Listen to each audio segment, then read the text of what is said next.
Bien, bonsoir à tous et à toutes. Je suis heureux d'être avec vous pour dialoguer sur un sujet pour lequel nous pouvons avoir une pensée affectueuse pour le président de la République.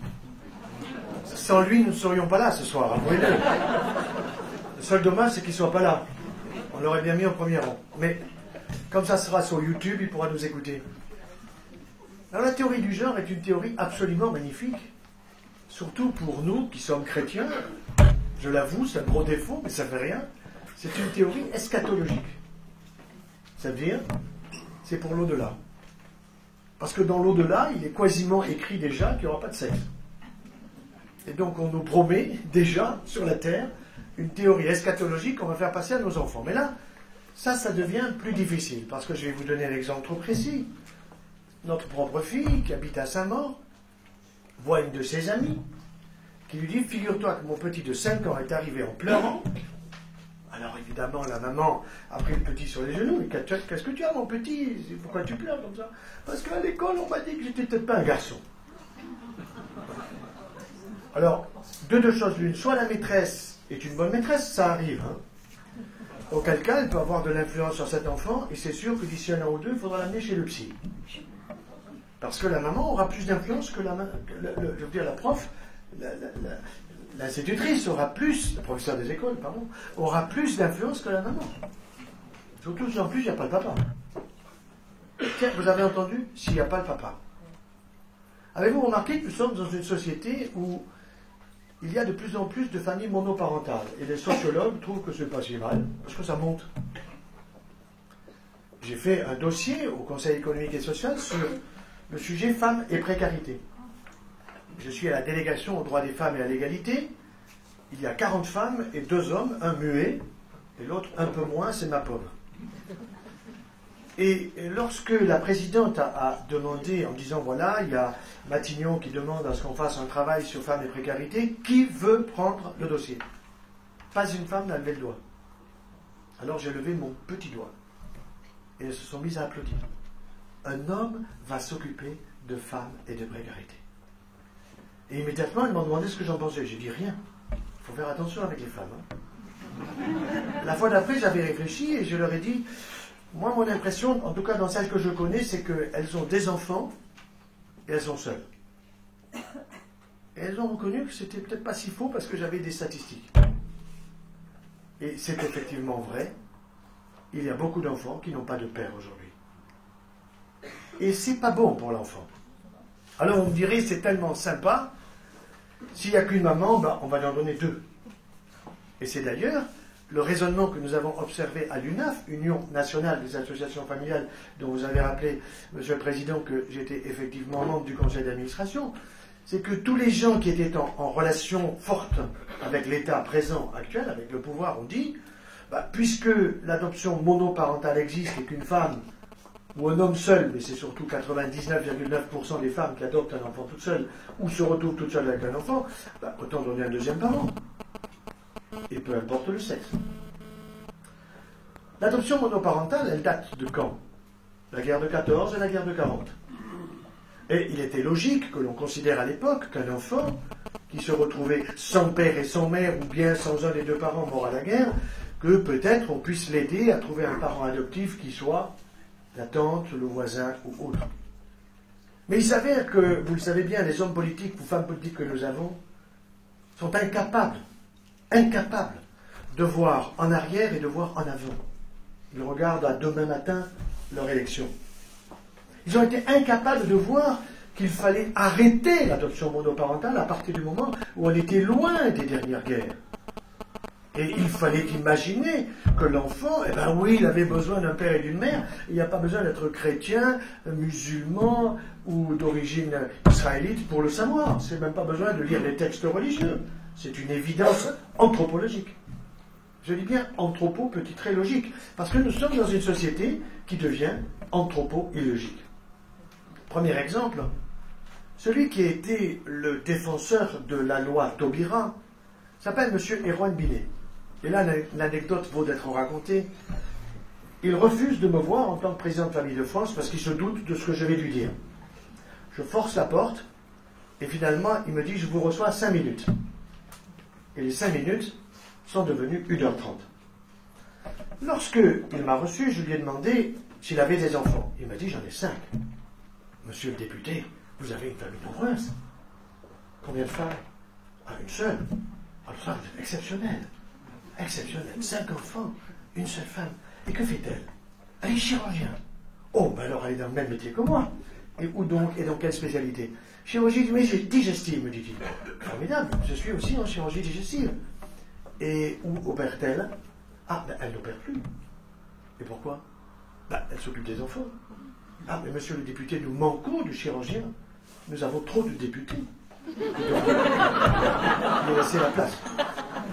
Comme il avait de l'humour, il a rigolé. Mais moi, j'étais sérieux quand même.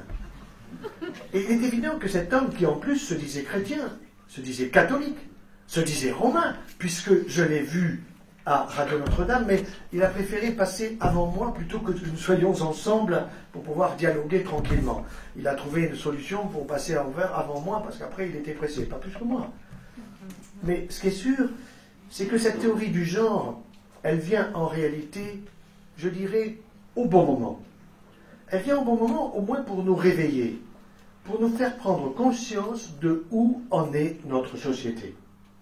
Les chrétiens que nous sommes, d'une manière générale, et on n'est pas là pour mettre une échelle dans le niveau de chrétienté des uns ou des autres, nous étions quand même pas mal endormis, il faut reconnaître les choses. Nous avons laissé passer pas mal de lois, sans trop rien dire. Et puis là, tout d'un coup, on nous dit, nos enfants garçons sont peut-être des filles, et nos enfants filles sont peut-être des garçons. Alors ça nous chamboule. Alors évidemment, qu'on va vous dire que c'est pas vraiment ça qu'ils veulent faire. Ils veulent faire comprendre qu'une fille peut être pilote de chasse. Mais elle l'est déjà, il y en a qui le sont. Ils veulent faire comprendre qu'une femme peut être chirurgien. Et dans mon équipe, nous avons une femme chirurgien d'excellent niveau, et je me ferai opérer par elle sans aucun problème. Mais ce n'est pas tout à fait ça, en réalité, qu'il y a derrière. Il y a derrière l'acceptation totale, je dirais, de ce que l'on appellerait aujourd'hui des identités, mais qui ne sont pas en réalité des identités. Car sur votre carte d'identité, il y a écrit que vous êtes un homme, que vous êtes une femme, que vous avez peut-être les yeux bleus ou les yeux marrons, et que vous mesurez tant de centimètres. Mais maintenant, il a fallu absolument qu'on fasse passer, je dirais, l'orientation sexuelle. Alors, tout n'est pas complètement stupide dans tout cela, car il faut bien reconnaître que l'orientation sexuelle la plus classique, c'est celle qui fait qu'un garçon est attiré par une fille. Et en général, une fille par un garçon. Et vous avez remarqué que vos adolescents, quand ils ont 15 ans, ils sont assez bouillonnants. Et un adolescent garçon est plutôt bouillonnant entre les jambes. Je ne vais pas vous faire des dessins. Une fille de 14-15 ans est plutôt bouillonnante un peu plus haut, au niveau affectif. Et c'est vrai qu'il n'est pas facile pour les jeunes de mettre en symphonie un jeune qui est sexuellement, je dirais, très motivé par rapport à une autre personne féminine qui est affectivement très motivée. Et qui souvent n'est pas tellement bien informée par son père ou par sa mère sur le fonctionnement. Pour la mère qui ne peut pas trop parler à sa fille de la façon dont les garçons fonctionnent, c'est à son père en parler. Et puis pour le fils, c'est aussi d'obtenir une information par sa mère du fait que les filles, ça doit quand même être respecté.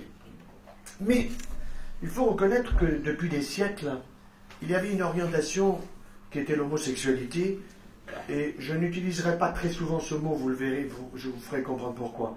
Cette orientation qui faisait qu'il y avait des hommes attirés par d'autres hommes et des femmes par d'autres femmes était une orientation que nous ne comprenions pas, que nous ne comprenons pas toujours, qu'il est même interdit de comprendre. Pour vous donner un exemple, j'essaye de faire passer un livre aux États-Unis sur le sujet de comprendre la sexualité. Comprendre. Et j'ai fait l'erreur au départ de dire comprendre l'homosexualité. Immédiatement, vous êtes homophobe. Mais alors j'ai dit, non, je voudrais comprendre pourquoi moi je suis hétéro. Ah ça passe. Mais vous êtes hétéro, je vois bien. Mais pourquoi je ne serais pas bi? Et pourquoi je ne serais pas trans? Et pourquoi donc? Alors ça, c'est interdit. Cependant, ce que je crois important, et c'est ça que je vais essayer de vous faire comprendre dans le cadre de la théorie du genre, c'est que d'abord, cette théorie, elle ne vient pas des États-Unis, comme on nous l'a dit. Elle vient d'abord de France. Elle vient de 3 philosophes français. Le premier s'appelle Michel Foucault, grand philosophe, qui a écrit des bouquins fabuleux sur les prisons, qui a écrit des bouquins fabuleux sur la sexualité, mais qui est mort du sida à l'âge de 56 ans. On ne meurt pas du sida en regardant les étoiles, et je le plains parce que je suis un homme de compassion et parce que je suis un homme de santé. Mourir du cancer ou du sida, c'est jamais facile. Surtout quand du sida, on sait parfaitement le nombre de mois qui nous restent, quand on sait quel est le rapport entre les lymphocytes 4 et les lymphocytes 8, peu importe, mais il y a des chiffres précis dans la médecine qui permettent de savoir le nombre de mois ou d'années qui restent à vivre quand on est touché. Deuxième philosophe, Gilles Deleuze. Je ne sais pas si vous avez lu du Gilles Deleuze, il m'est arrivé d'en lire, mais quand vous avez lu 3 lignes, vous les relisez 4 fois pour pouvoir les comprendre. Ça veut dire que c'est une grosse tête. C'est vrai que c'est une grosse et que nous, on est des petites. Pas de problème. Mais il est mort comment? Une balle dans la tête. Cette balle dans la tête, c'est pas quelqu'un qui l'a lui a mis, c'est lui. Pourquoi? Parce qu'il était déprimé. Pourquoi il était déprimé? Parce que, je dirais, d'une certaine façon, peut-être que nous, les chrétiens, nous n'avions pas su lui faire passer des messages de bonheur, des messages d'espérance. Oui, d'espérance. Et le troisième, c'est Jacques Derrida. Jacques Derrida a été l'époux de Sylviane Agacinski, que je connais par ailleurs, qui est une femme remarquable, qui est l'épouse de M. Jospin. Et il est certain que si son époux actuel avait été président de la République, la loi Taubira ne serait jamais passée, et que nous n'en serions pas là. Mais c'est comme ça. Hein. La démocratie est telle que nous sommes obligés aujourd'hui d'accepter ce qui se passe, parce que ça a été voté légalement par un Parlement, avec des parlementaires, des députés comme des sénateurs qui ont été subjugués par Mme Taubira. Subjugués. Je peux avouer que moi je l'ai été, pas à l'Assemblée parce que je n'y suis pas, mais j'ai été subjugué, figurez-vous, au Festival de musique sacrée à Fès, où je suis invité tous les ans à donner des conférences, où elle a donné une conférence sur Aimé Césaire. Pendant 1 heure, cette femme a parlé d'Aimé Césaire d'une manière remarquable, à tel point que nous nous sommes tous levés, il y avait 500 personnes pour l'applaudir, standing ovation, elle nous avait sorti des poèmes d'Aimé Césaire, c'était fabuleux. Il n'en est pas moins vrai que cette femme n'est pas structurée au niveau de sa structure père, mère, enfant. Mais après tout, père, mère, ça m'intéresse moins que l'enfant. Car dans une société, celui qui se construit, c'est l'enfant. L'adulte, il pourra mettre du temps à se construire, parfois il faut un siècle entier, mais enfin, il vaut mieux que l'enfant puisse se construire assez bien. Et pour se construire, je ne vais pas vous faire un dessin, il vaut mieux qu'il ait un papa et une maman. Mais il y a papa et il y a maman. On sait bien qu'il y a des papas et des mamans qui ne vont pas bien.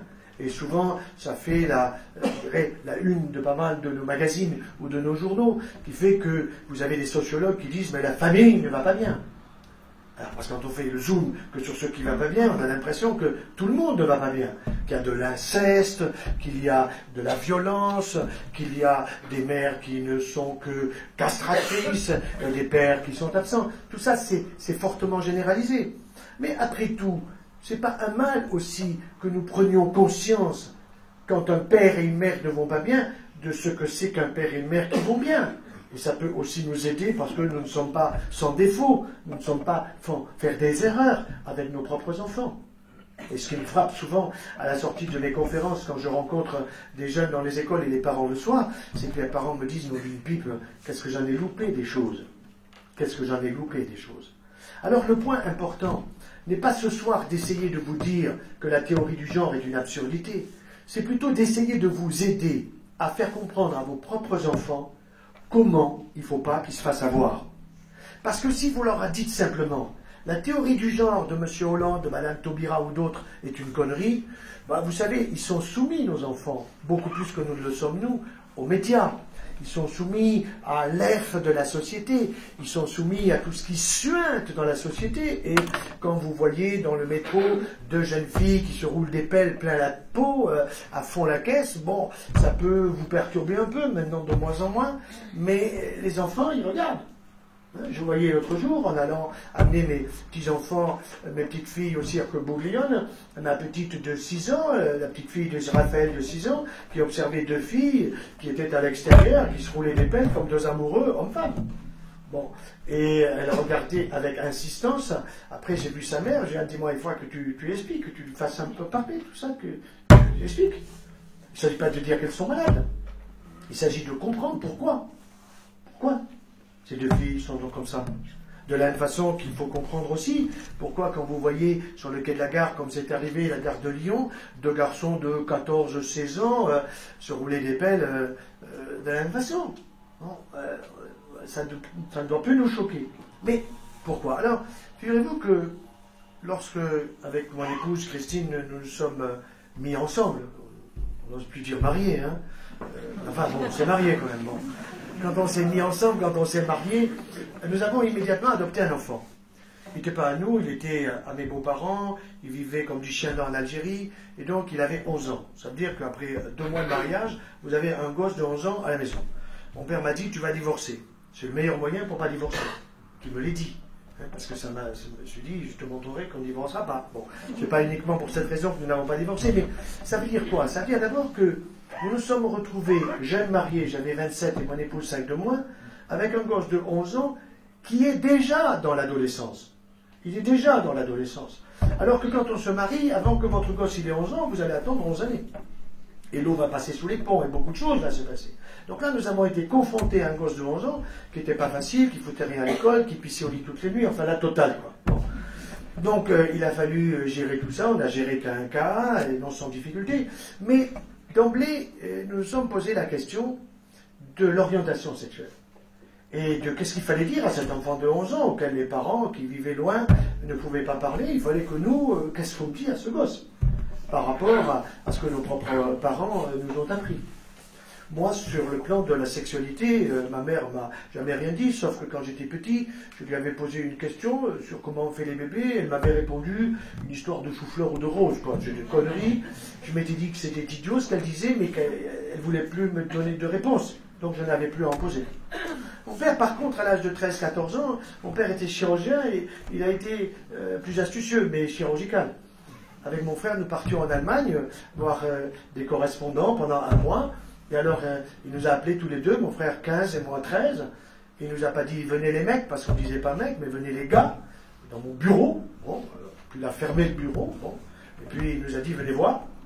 Il a ouvert un livre de médecine. Et là, il y avait des sexes masculins avec des chancres syphilitiques dessus. Bon. Alors, il nous a dit chancres syphilitiques, on n'a rien compris. Mais il nous a dit les garçons, si vous faites les cons avec les filles, vous aurez ça. Et puis il nous a dit, vous pouvez partir. Et nous sommes partis. Vous me direz que c'est... aujourd'hui, ça passe pas, vous êtes d'accord. Mais pour l'époque, moi je trouvais que c'était assez sympa. Et quand je raconte ça à mes enfants, ils me disent, ton père, mon vieux. Bon. Mais ça veut dire qu'aujourd'hui, c'est plus ça. Il faut avoir un autre discours. Il faut avoir un discours qui permet de parler à la petite fille et de parler au petit garçon. Et à quel âge? À quel âge il faut commencer? Et qu'est-ce qui va parler? C'est maman ou c'est papa? Papa, en général, il dit, ah, maman occupe-toi, je m'occupe des impôts. Parce que c'est vrai que c'est pas facile de parler de la sexualité. Parce que la théorie du genre, c'est ça, c'est la sexualité. Or, justement, ce qu'il faut bien montrer aux enfants, c'est la différence, la complémentarité. Non pas pour qu'ils s'opposent, mais pour qu'il puisse y avoir de la symphonie entre eux, et pas de l'opposition. Alors, pour l'enfant, moi je pense qu'il faut démarrer à 4 ans. Parce que 4 ans, c'est l'âge de raison. Ah non, vous allez me dire, c'est 7 ans. Non, c'est 4. Parce que 4, c'est l'âge du raisonnement. À 4 ans, un enfant, il peut vous dire, dis maman, pourquoi la mer, elle est salée? Et si à 4 ans, vous lui répondez que tous les jours, il y a quelqu'un qui sale la mer, à 4 ans, il dit, maman, elle a un problème. Mais c'est pas évident d'expliquer pourquoi la mer, elle est salée. Et puis, c'est pas évident d'expliquer aussi à un enfant de 4 ans ou 5 ans que la maman attend un bébé dans son ventre et comment il est là et comment il sort de là. Et pourtant, ce sont des choses fondamentales. Souvenez-vous, qui c'est qui vous a expliqué ça? Souvent, on me répond, personne. On découvrait ça par la nature, en regardant quelques toutous, quelques veaux, quelques bœufs, quelques moutons, etc. Bon, bref, on regardait. C'est fini ça. C'est fini. Aujourd'hui, c'est la télé, c'est l'Internet. Et aujourd'hui, vous avez là-dedans le bon et le meilleur. Mais le bon et le meilleur et le pire. Mais c'est sur le pire que les enfants vont. Alors, évidemment, il faut essayer de bien se mettre dans la tête que l'enfant de 4 ans qui raisonne déjà, il va falloir lui faire passer des choses.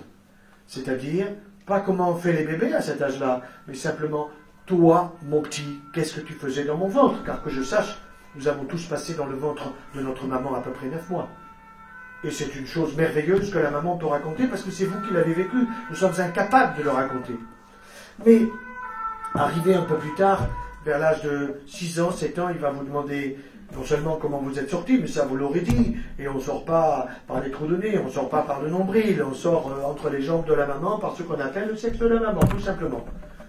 Et puis il va vous demander comment on est venu là. Alors là, en général, les parents, ils fuient, quoi. Ils achètent des bouquins. Même les petits bouquins que j'ai écrits, souvent, ils les laissent traîner. Voilà, ils laissent traîner, ils disent au petit, le petit, il les prendra, bon, ça va, il va aux toilettes, il a pris le bouquin, c'est bon, il va être informé.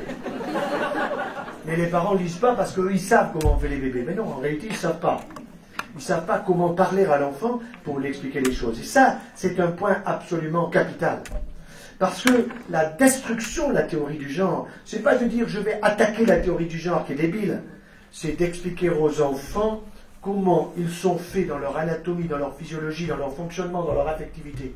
Et je vous ferai remarquer une chose, c'est qu'aujourd'hui, la puberté psychique est préalable à la puberté physique. Un exemple concret. Il n'y a pas très longtemps, il doit y avoir moins d'1 an, un enfant de 10 ans vient me voir après la conférence que j'avais donnée à cette tranche d'âge, c'est-à-dire à l'ECM2. Il vient me voir et me dit « Je peux te parler ?» Oui, bien sûr, qu'est-ce que tu as? Il se met à pleurer. Il me dit « J'aurai jamais d'enfant. » Pourquoi tu n'auras jamais d'enfant? Qui c'est qui t'a dit ça? C'est un copain qui m'a dit que j'aurai jamais d'enfant. Mais comment tu sais que tu n'auras jamais d'enfant? Tu es malade? Tu es opéré? Tu as vu des docteurs? Non. Mon sperme, il est comme de l'eau. Ton sperme, il est comme de l'eau. Qui c'est qui t'a dit ça? Ben, mon copain, c'est mon frère avec son copain, il m'a appris à me secouer la nouille, et mon sperme, il est comme de l'eau, et lui, il est comme du lait. Et il m'a dit que moi, j'aurais jamais d'enfant, puisqu'il est comme de l'eau. Voilà où on en est. Comment voulez-vous qu'un enfant de 10 ans puisse réaliser ce qu'il a réalisé pour voir et en avoir la conclusion? Sinon par une initiation, par un de plus grand.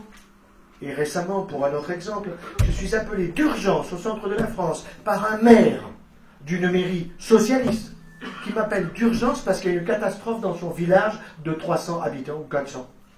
Que se passe-t-il? Il y a un enfant de 9 ans et un enfant de 5 ans. Oui, d'accord, et alors? Ben, l'enfant de 5, il a fait une fellation à un enfant de 9. D'accord. Et il y a le feu dans le village. Qu'est-ce que c'est le feu? Ben, c'est les familles qui se disputent. Parce que le papa de l'enfant de 5 pense que son enfant a été violé par celui de 9. D'accord?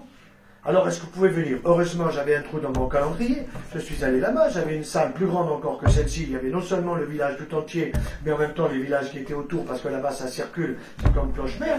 Donc, il a fallu que j'apaise les choses, que je dise que les enfants, qu'est-ce qu'il faut? J'imite les adultes, parce qu'ils le voient sur leur portable, parce qu'ils le voient sur la télé, parce que tout ça, c'est tout simplement du laxisme de notre société.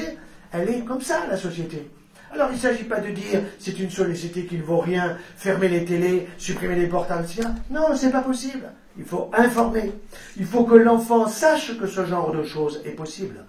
Ça veut dire qu'il faut qu'il soit informé par son papa et sa maman et pas par l'école, parce que le papa et la maman, ce sont eux qui vont mettre en place, quand l'enfant est petit, pour l'enfant, papa et maman sont bibliques. Bien sûr qu'il va se rendre compte, arrivé à l'adolescence, que papa a des défauts et que maman a des défauts, évidemment. Mais préalablement, ces choses de la vie, ces choses de l'amour sont d'une extrême importance. Un enfant aujourd'hui qui a un 0 en maths, ça ne m'inquiète pas. Un enfant qui a un 0 dans la connaissance de l'amour et de la sexualité, ça m'inquiète. J'ai vu récemment une jeune fille de 17 ans venir me voir, atteinte par le sida, une seule relation sexuelle, et qui vient me dire « Je veux vivre », et qui pleurait pour me dire « Sauvez-moi ». Mais j'ai dit « Mais vous inquiétez pas, vous êtes déjà sauvés ».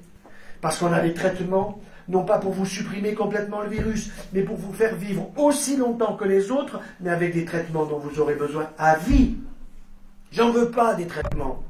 Alors parce que j'avais écrit un bouquin sur les abeilles et le chirurgien, et qu'elle considérait que tous les produits des abeilles étaient là pour guérir et stimuler l'immunité, elle pensait qu'avec les abeilles on allait tout guérir. Ben non, on ne va pas tout guérir. Il faut les traitements. Mais une relation sexuelle avec un type qui savait qu'il avait le sida, et elle ne le savait pas, elle était tombée dans le piège de son affectivité. Apprendre aux enfants, non pas à se préserver avec des préservatifs au chocolat, à la vanille, ou phosphorescents, vous savez que ça existe. J'ai appris ça il n'y a pas très longtemps, il doit y avoir 2 ans, 3 ans. J'étais au bloc opératoire en train de me déshabiller et de m'habiller. Et puis de l'autre côté, il y a la salle des infirmières. Et il devait y en avoir une bonne dizaine. Et j'apprends, tout simplement, parce qu'elle parlait fort, qu'il y avait des préservatifs parfumés. Bon. Habillé, je rentre, au moment où je rentre, silence absolu. Et une infirmière qui dit, monsieur, vous n'avez pas écouté. Non, j'ai pas écouté, mais j'ai quand même tout entendu. Alors, je me tourne vers celle que je savais la plus coquine, non pas par expérience, hein, mais... Et je lui dis, et vous, dites-moi, vous choisissez quel parfum? Silence, et là elle m'a eu. Parce qu'elle a fait silence, et puis elle m'a sorti nature. Alors vous voyez, d'abord ça veut dire que l'humour est important, vous le comprenez. L'humour est important pour faire passer des messages qui sont des messages graves, des messages qui sont des messages importants pour les enfants. Alors, cet enfant qui a 6 ans, comment vous allez lui dire qu'il est venu dans le ventre de sa maman? Vous allez faire un dessin en montrant un sexe masculin en érection, et puis vous allez faire un sexe féminin, et puis vous allez dire, non, vous allez lui dire, va voir dans les livres. Non, c'est pas comme ça qu'il faut faire. Il faut lui dire tout de suite que quand un papa et une maman, comme lui, veulent avoir un enfant, en général, ils le désirent. Et quand je suis dans l'école, je demande, qui c'est qui désire l'enfant? C'est le papa ou la maman? Dans le sud de la France, au-dessous d'une ligne qui passe par Lyon, c'est papa. Au-dessus, c'est plutôt maman. C'est assez intéressant de voir ces réactions. Mais quand il s'agit des filles, elles disent maman. Quand il s'agit des garçons, évidemment, c'est le machisme qui sort. Qu'est-ce que c'est que ce machisme? C'est un machisme qui fait que nous avons été, pendant des siècles, nous les hommes, assez lamentables envers vous, mesdames. Nous avons été assez lamentables, il faut le reconnaître. Et au nom de tous les hommes, et pour les femmes, il faut parfois un peu demander pardon de nos propres comportements. Ces comportements qui ont été de vous exploiter, de vous utiliser. Ces comportements qui ont été aussi de considérer qu'un homme qui allait avec un autre homme, c'était, je ne vais pas vous sortir la litanie des mots que vous connaissez, que vous avez tous en tête. C'est un scandale de dire ça. C'est irrespectueux pour la personne. C'est aussi ne rien comprendre. L'homophobie, c'est ne pas comprendre ce que c'est que la sexualité. C'est ne pas plus comprendre l'hétérosexualité que l'homosexualité.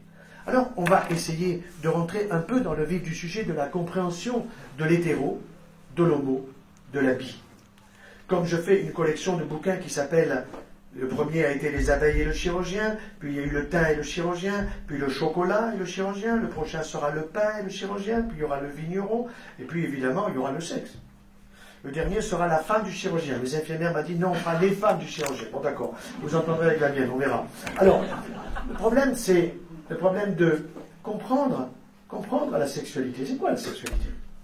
D'abord, au niveau anatomique, comme je l'ai dit à Erwan Billet, votre femme vous a peut-être pas vraiment expliqué comment c'est fait le corps de la femme. Je dis non, je sais comment. Oui, d'accord, mais comment se fait-il que vous puissiez imaginer que votre enfant, vous allez lui donner 2 papas sans maman ou 2 mamans, et vous auriez aimé avoir 2 pères comme le vôtre? Ah, il me dit non. Alors, voyez bien. Voyez bien. Alors, qu'est-ce qu'on va expliquer à l'enfant sur le domaine aujourd'hui de l'homosexualité, de la bisexualité, de la transsexualité? Étant assez inquiet par le fait que nous avions adopté l'enfant dont je vous ai parlé, puis que nos enfants sont arrivés au fur et à mesure, nous avons eu 6 et au total adopté 2, donc ça fait 8. Très tôt, je me suis posé la question, je veux comprendre l'homosexualité. Parce que mon père me disait que c'était hormonal. Il me disait que c'était d'origine hormonale, et moi j'avais commencé à travailler les bouquins, et j'avais vu que c'était pas vrai. C'était pas vrai, et que plus on donne des hormones masculines à un homme, plus, même dans l'homosexualité, ça va stimuler son homosexualité. Que dans l'homosexualité masculine, il n'y a pas, comme on le dit, un homme et une femme, un masculin et un féminin, et que dans la féminine, bon, il peut y avoir une qui est plus forte que l'autre. Non, c'est pas vrai tout ça. Tout ça, c'est des vastes blagues qui circulent dans notre société depuis des siècles. C'est faux tout ça, c'est totalement faux. Mais alors, comment donc un garçon peut-il, au fond, avoir peur du féminin? Est-ce que ça tombe du ciel? Est-ce que c'est génétique? Il y a eu des chercheurs dans les années à peu près 80 aux États-Unis qui étaient eux-mêmes, je dirais, avec cette orientation. Vous voyez, je dirais avec cette orientation. Je ne parle pas du tout de maladie, ils avaient cette orientation. Et pour ceux qui considéraient qu'il y avait la maladie, ils ont dit nous allons démontrer qu'il n'y a pas de maladie. Mais nous allons démontrer qu'il y a un gène. Oui, mais c'était très dangereux de démontrer ça. Parce qu'à ce moment-là, on peut imaginer une ponction amniotique, et cette ponction amniotique qui dit à la maman, ben voilà, votre fille, elle a le gène. Ah non, j'en veux pas, hein, trop difficile à vivre. Ou votre fils. Heureusement pour eux, il n'y a pas de gène. Parce que s'il y avait eu un gène, alors la maman de Gide, la maman de Monterland, la maman de Nureyev, la maman de tous ceux qui sont partis, ou de Michel Foucault, eh ben, aurait dit non, alors qu'on aurait supprimé des génies de notre société, de notre temps, du passé, du présent et de l'avenir. Donc c'est pas ça. Et les Américains, de ce côté-là, sont honnêtes. Ils ont affirmé autour de l'an 2000, vous voyez, c'est quand même assez récent, il n'y a pas de gène dans le cadre de l'homosexualité, qu'elle soit masculine, qu'elle soit féminine. Il n'y a pas de gène, première chose. Donc, s'il n'y a pas de gène, si ce n'est pas quelque chose qui vient directement, je dirais, à la naissance avec ce problème-là, alors ça vient d'où? Ça vient d'ailleurs. Donc c'est acquis. Alors comment acquérir? Et ce qui est assez amusant quand je suis en conférence, après avoir vu des parents, comme je vais le faire prochainement à Narbonne, à Toulouse, à Bordeaux, dans les écoles, je demande aux parents le soir, vous allez me donner l'âge de vos enfants. Et donc je vais dire, qui c'est qui a des enfants? On ne va pas le faire maintenant, hein. Qui a des enfants de 4 ans, de 6 ans, de 8 ans, de 10 ans, etc. Et on trouve évidemment toutes les tranches d'âge. C'est ça qui est absolument passionnant. Alors maintenant, nous allons imaginer que je suis le papa et le maman. Je suis vous en père, et je suis vous en mère, et votre enfant, il a 6 ans, il a 7 ans, il a 8 ans, il a 12 ans, et il va me poser des questions. Donc c'est vous qui êtes l'enfant, et vous allez me poser la question que vous n'aimeriez surtout pas recevoir de votre enfant parce que vous ne savez pas quoi répondre. Voilà.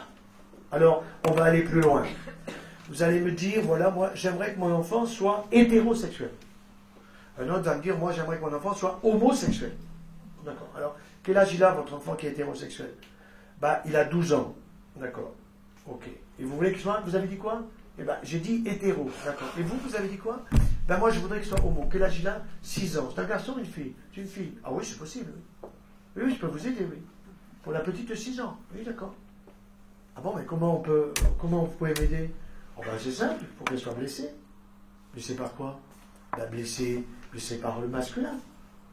Imaginez-vous une enfant de 6 ans, de 8 ans, de 10 ans, elle soit pas nécessairement dans une relation sexuelle, mais on ne va pas faire des dessins là-dedans. Je vais vous donner 2 exemples. Elle n'était pas plus haute qu'un fauteuil de Provence. Pas plus haute. Et elle avait son oncle, son tonton qui la prenait sur les genoux pour faire un coco à dada. Mais ce n'était pas simplement un coco à dada. Vous pouvez imaginer. À l'âge de 18 ans, elle était mignonne, évidemment. Et puis, poum, elle est tellement mignonne qu'il y a beaucoup de garçons qui tournent autour et elle tombe enceinte. Et à l'époque, ben, on n'interrompt pas, on garde l'enfant. Elle avait, à l'époque, quand je l'ai vue, 48 ans. Et alors, un enfant, 2 enfants, 3 enfants, 4 enfants qui se succèdent. Une belle famille. Mais toujours une souffrance. Une souffrance au moment de l'intimité, au moment de la relation. Une acceptation, mais une acceptation, on va dire, en chrétien, les bras en croix, vous me suivez, d'accord? Et puis quand les enfants sont arrivés à l'âge de 20 ans, 22, 25, vous savez que maintenant, pour faire un adulte complet, il faut 5 quinquennats. Ça c'est sûr. Donc, quand les enfants ont été finis, à ce moment-là, elle a dit maintenant ça suffit. Elle est partie avec une amie, capable de la comprendre, qui avait peut-être vécu des choses un petit peu identiques. Mais je la comprends. Je ne vais pas la montrer du doigt en disant elle est lesbienne, ce mot étant absolument épouvantable. Un deuxième exemple extrêmement récent. Une maman qui m'écrit dans le courant du mois d'août, elle vient d'apprendre que sa fille va vivre avec une amie Elle est sortie d'une grande école, une très grande école de la grande région parisienne, et elle va vivre, et je lui dis, mais comment vous avez appris ça? Ben, elle nous a envoyé un courrier, mais elle l'a fait par mail, elle l'a fait taper à la machine, ou elle l'a fait écrire à la main? Non, écrit à la main. Vous pouvez m'envoyer la lettre? Vous me la scannez pour voir? Je m'envoie la lettre. Pour une fille sortie d'une très grande école, je regarde l'écriture, ça fait plutôt du 14 ans, quoi.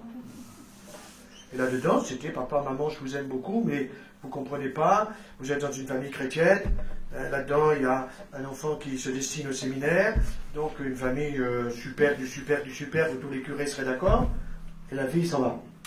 Et avec une copine. Bon. Et la maman, qu'est-ce que tu peux me faire? Je dis, madame, moi je veux bien la voir, mais je ne peux pas l'appeler en lui disant, dites, vos parents m'ont appelé. Hein. Bon. Bref, on a trouvé un stratagème pour pouvoir communiquer. Et puis, on a commencé à communiquer. Elle est venue m'écouter dans une conférence sur la théorie du genre à Lille, Je ne savais pas où elle était, je me doutais qu'elle pouvait être là, mais elle ne s'est pas présentée, elle se cachait un peu au fond. Et puis après, elle m'a écrit en me disant, je vous ai écouté, c'était intéressant, et je crois que je suis bi. Elle me dit, ah, il y a un effort, il y a un progrès là. Et bi, ça veut dire qu'elle n'est pas que, quoi. Bon, alors, et finalement, elle m'a demandé, est-ce que vous venez à Paris de temps en temps? Je ne suis là que le week-end. Bon, ça veut dire qu'elle avait peut-être envie de me rencontrer. Bon. Et puis, heureusement, comme j'amenais les enfants, les petits-enfants au cirque Bouglione, j'ai pu la voir dimanche. Et nous avons pu dialoguer, nous avons pu discuter. Elle n'est pas du tout ce qu'elle pense être. Son problème, c'est que la rupture, comme elle dit, elle veut faire une pause, mais la pause va faire souffrir. Va faire souffrir celle qui l'a attrapée dans sa nasse. Mais comment est-elle arrivée là? Oh, c'est pas bien compliqué. Elle me l'a vite expliqué. Un bizutage à la sortie d'école. Alors, je sais bien que les bizutages sont interdits, mais plus vous interdisez, et plus vous poussez, bien sûr. Et qu'est-ce qui s'est passé dans le bizutage? Les mecs, ils étaient à moitié bourrés. Ils étaient là avec le pantalon plus bas que nature. Ils étaient là avec le sexe en l'air. Ils étaient là pour pincer les fesses des filles. Ils étaient là pour leur dire enlève ton soutien-gorge, etc. Comment voulez-vous qu'une fille qui est un petit peu sensible, un peu musicienne, intelligente, d'une bonne formation, qui a été, je dirais, structurée chrétiennement, quand elle voit ça, elle dit, attendez, les mecs comme ça, dégageons, quoi. On va pas faire la vie avec des mecs comme ça. Mais elle a raison. Elle a raison. Alors il a fallu que je l'explique. Que les garçons ne sont pas tous comme ça, que je lui en présenterai, s'il faut, j'irai lui en chercher, les miens sont casés, mais bon, j'en trouverai d'autres. Bon, mais voyez-vous, il faut y mettre un peu d'humour à tout ça. Alors, j'ai demandé la relation avec papa-maman. Et là, la relation avec papa-maman, elle est bonne, sauf que quand même, dans une famille un petit peu, je dirais, un petit peu, comment dire, ne disons pas rigide, mais vous comprenez ce que je veux dire en mettant une nuance. Le papa et la maman, ils se donnent pas trop d'affection devant les enfants. C'est tellement important. C'est tellement important. Alors, ils vivaient un peu séparément, en ce sens que pendant la semaine, le papa était à son boulot à tel endroit, et la maman était avec les enfants à une 50aine de kilomètres. Mais ils se demandaient, les gosses, si papa et maman, ils s'aimaient. Ça veut dire que l'image pour l'enfant, fille du père, l'image du masculin, ça passe par son père. Si cette image, elle est un peu floutée, ça veut dire qu'elle n'est pas claire. Et si en plus, elle voit des gars qui ont des comportements masculins sortant d'une grande école avec des neurones quand même assez appointés, qui font des conneries comme ça, comment voulez-vous que ces filles ne puissent pas se poser des questions de, après tout, non, ils sont trop cons. Alors, je lui dis, mais vous voulez avoir des enfants? Mais oui, parce qu'on hésite à se marier ou à se paxer. Et je lui dis, alors vous voulez avoir des enfants? Oui. Et vous voulez avoir toutes les deux? Oui. Ah, je lui dis, vous savez que vous pourriez faire des demi-frères? Ah, elle me dit, comment? Oui, je lui donne des idées. Ah ben, il suffit ce soir les mêmes spermatozoïdes pour chacune. On vous fait une implantation. Vous savez comment ça se fait, l'implantation? Ah non. Ah, vous savez qu'il faut mettre les jambes en l'air? Vous savez qu'il faut mettre un spéculum dans la voie vaginale? Vous savez qu'il faut mettre une seringue? Il faut aller chercher les spermatozoïdes à un Dupont hollandais ou ukrainien ou je ne sais où? Elle me dit non, mais elle me dit, moi je pense que pour faire un enfant, il faut quand même un homme. Il faut quand même un homme. Donc je pense que dans un cas comme celui-là, et le mot cas n'est pas au sens médical du terme, hein, dans une histoire comme celle-là, il n'y a pas de souci. Ça va s'arranger. Il va falloir un peu de temps. Il faut calmer les parents, il ne faut pas qu'ils soient trop agressifs. Il faut qu'ils ne soient pas tout le temps en train de dire à des gars, on est en train de lire des chapelets du matin au soir pour qu'elles sortent de ce truc-là. C'est pas comme ça que ça va marcher. Troisième exemple. Une famille dans la région Languedoc-Roussillon où la maman m'appelle parce qu'elle a 28 ans et là aussi, alors c'est une jeune femme qui est passionnée par les pharaons, donc elle fait partie d'un club de pharaons. Bon, donc quand on fait partie d'un club de pharaons, vous allez voir les pharaons là-bas en Égypte. Donc vous faites un voyage avec une autre personne et pour faire des économies, ben, on fait coloc. La coloc, c'est la cochambre, vous voyez, bon, c'est normal, on dit à droite, on dit à gauche. Bon. Seulement, il y en a une qui en a 32 et l'autre qui en a 27. Bon, celle qui a 32, celle qui a 27, elle ne sait pas que celle qui a 32, elle a eu déjà une certaine expérience dans la vie. Quand vous avez deux femmes qui sont ensemble et qui sont passionnées par les pharaons, elles ne parlent pas 24 heures sur 24 que des pharaons quand même. Elles parlent au petit déjeuner de « et toi tu connais quoi, et t'as vécu quoi, t'as été amoureuse, t'as pas été amoureuse ». Elles parlent de nous. Elles parlent de nous les mecs. Celle de 32, elle dit « les mecs, c'est tous des porcs, c'est tous ceci ». Enfin, j'ai pas ouvert les dessins. Et l'autre qui a eu une ou deux expériences, peut-être pas grand-chose, mais des garçons un peu, vous voyez, avec les mains qui baladent, comme on dit, hein. Et alors qu'elle y tient pas trop, ben, elle dit « mais t'as raison ». Alors, le premier jour, on se fait un bisou sur le front, le deuxième sur la joue, le troisième, on se roule une pelle. Et le quatrième, on s'initie. Et puis, quand on rentre de 15 jours chez les pharaons, eh bien, à Noël, on prend les parents et on leur dit vous êtes homophobes parce que vous ne supportez pas ma copine. Le papa, lui, il avait trouvé que la copine, elle avait un joli petit cul quand même. Il était intéressé. Mais la maman, elle avait senti les choses. Et à Noël, quand la fille a dit ma copine, elle vient, parce qu'ils avaient fait colocation, évidemment, pour éviter des dépenses excessives dans l'habitation. La maman dit mais écoute, non, tu es toute l'année avec elle, et puis de toute façon, on n'a pas de chambre pour elle. Ah non, mais il n'y a pas de problème. Voilà. Alors comment faire pour arriver à décrocher ça? Je suis arrivé à voir celle de 26, mais sans l'autre. Parce que l'autre a finalement appris que je la voyais, donc elle a tout fait pour la décrocher. Mais là où je suis arrivé à faire réfléchir, c'est sur l'enfant. Et bien maintenant elle est mariée, elle a des enfants, elle a tout compris. L'autre non, parce qu'elle était plus engagée dans le système. Mais plus engagée parce qu'elle avait été plus blessée. Par qui? Par nous. Nous sommes des blesseurs. Et dans notre société actuelle, moi, j'accuse et je nous accuse, les hommes, de nos comportements qui sont intolérables. Jusqu'à l'Élysée, quand même. Hein. C'était il n'y a pas longtemps, quand même. C'est en cours. C'est intolérable. Intolérable. Mais c'est comme ça. Alors, on banalise, on dit première dame. C'est pas le problème de la première dame pour moi. C'est pas ça le problème. Le problème, c'est le comportement masculin par rapport au comportement féminin. Donc, vous le voyez, on peut blesser un enfant. Et aujourd'hui, on peut en blesser seulement par des images. Parce que vous avez du porno aujourd'hui. Du porno homo, du porno hémo, du porno homo masculin, du porno homo féminin. Vous avez de tout là-dessus. Et les enfants y vont, parce que quand ils n'ont pas le savoir, ils vont vers le voir. C'est logique. Et le savoir, qui peut le donner? Papa, maman, l'école? Non. Aucune confiance dans l'éducation nationale. Aucune. 100% zéro de confiance à l'éducation nationale. Pour les maths, l'histoire, la géo, tout ça, pas de problème. Mais ce n'est pas leur job d'éduquer à l'affectivité et à la sexualité. Lorsque notre fils, qui avait 14 ans, notre fils aîné arrive à la maison, il raconte, c'est mon épouse qui le raconte très bien, il arrive, il dit, tu sais, maman, à l'école, il y a une fille, c'est une pute. Ah bon? Ah oui, c'est une chienne. Ah bon? Ah oui, alors il a sorti la litanie, vous voyez, complète. Et puis quand il a eu fini, sa mère lui dit, t'as un vocabulaire, il t'en reste pas d'autre? Et alors il dit, maman, t'es pas d'accord? Maman, t'es pas d'accord? Alors réfléchissez bien, imaginez que c'est votre fils qui vous dit ça. Et puis c'est votre fils qui vous dit ça à vous, monsieur. Et puis c'est votre fils qui vous dit ça à vous, madame. Ma femme répond, ben attends, tu connais cette fille? Ben oui, maman, c'est une chienne. Est-ce que tu connais sa vie? Ah ben oui, tu connais sa maman? Oui, mais sa maman, elle a foutu le camp, ceci, cela, la famille est décomposée. Enfin, il savait des choses. Alors il lui dit, mais tous les copains comme ça, vous la traitez comme ça? Ben oui, toute la classe. Il dit, mais si toi, tu ne pouvais pas être le premier à la respecter, à dire à tes copains, bande de cons, si vous continuez à insulter cette fille, je vous enfourne dans les boules. Et que tu n'en mettes un à celui qui fait ça. Pourquoi tu ne serais pas toi le premier à la respecter? Mais c'est Christine qui a raison. Et moi, si à 14 ans, il m'avait dit ça, j'aurais dit, petit, t'as raison. Il y a des pères qui auraient dit, saute là, fais-toi plaisir. Voilà la société dans laquelle nous sommes. Intolérable. Cette petite, elle est blessée. Alors elle va d'un garçon à l'autre parce qu'elle cherche l'amour. Elle cherche l'amour. Mais elle croit qu'elle va trouver l'amour entre les jambes d'un garçon, elle ne trouvera que dalle. Que dalle. Parce que l'amour, ça se passe plus haut. Parce que la sexualité, on a voulu la mettre en premier dans notre société.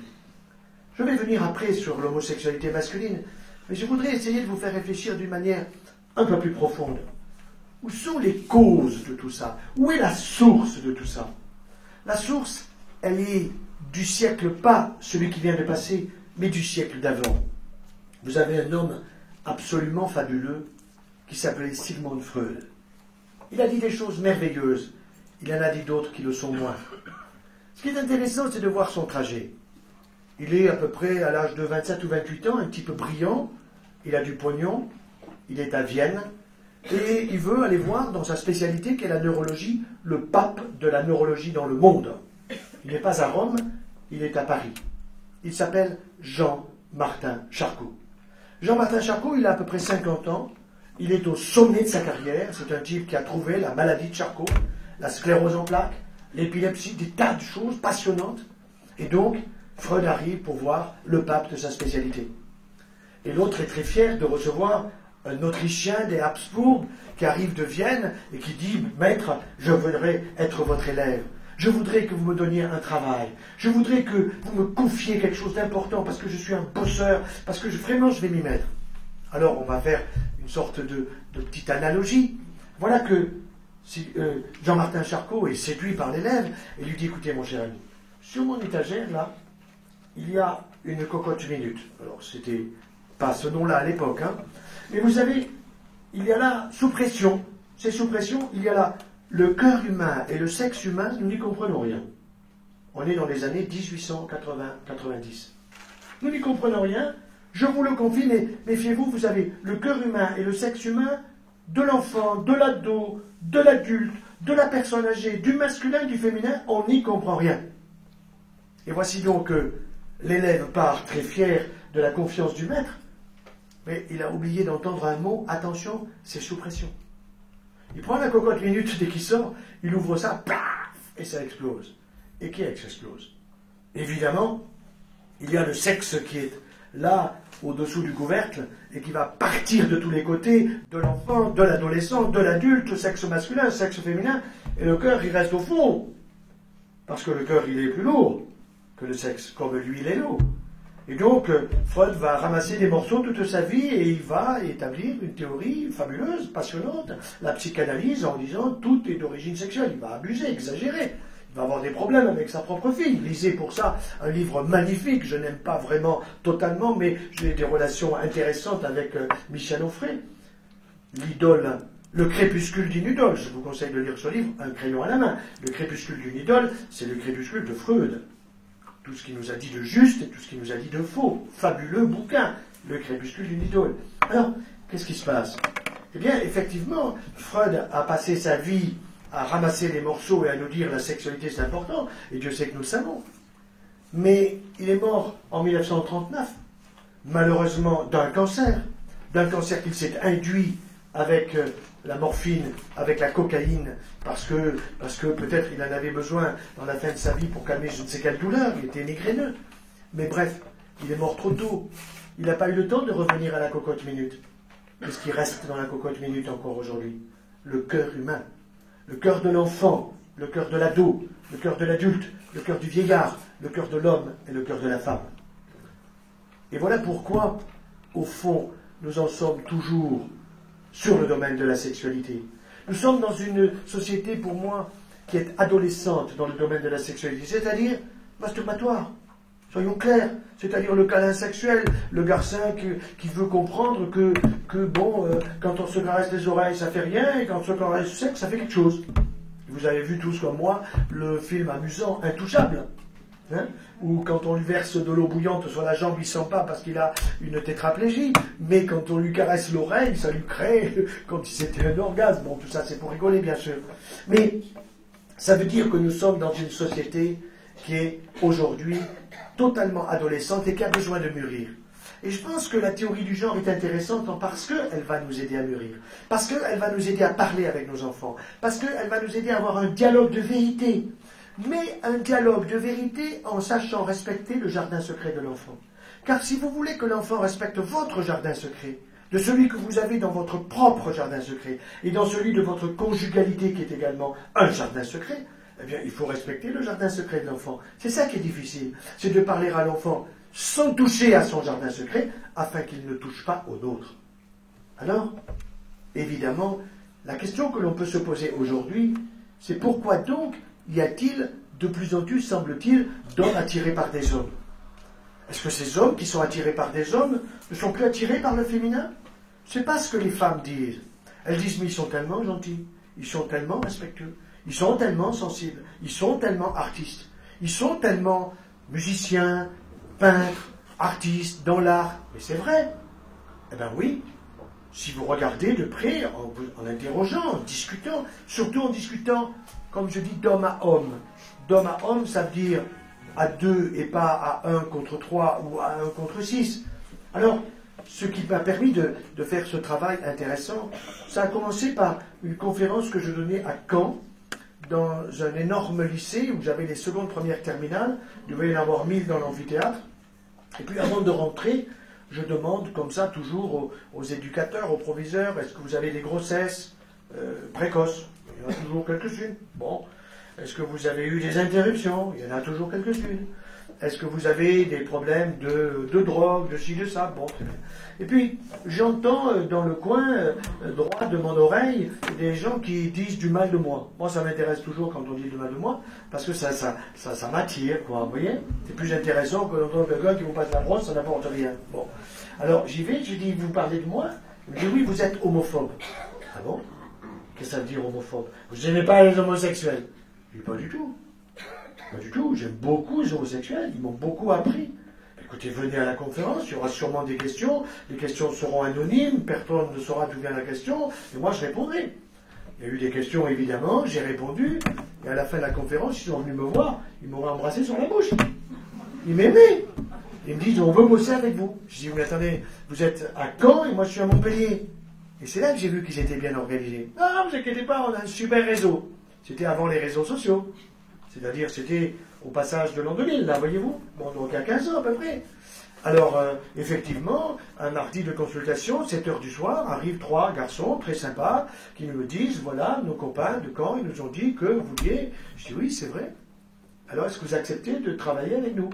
Ah, je dis, attendez, parce que là, j'ai un problème, parce qu'en face de vous, vous n'avez que mon demi-cerveau. Ah, ils n'ont pas bien compris. Ils ont compris cerveau droit, cerveau gauche. C'est pas ça que je voulais dire. Non, je dis, moi, mon autre cerveau, c'est ma femme. On décide tout à deux. Ma femme, elle sent des choses, elle comprend des choses que moi, je ne comprends pas.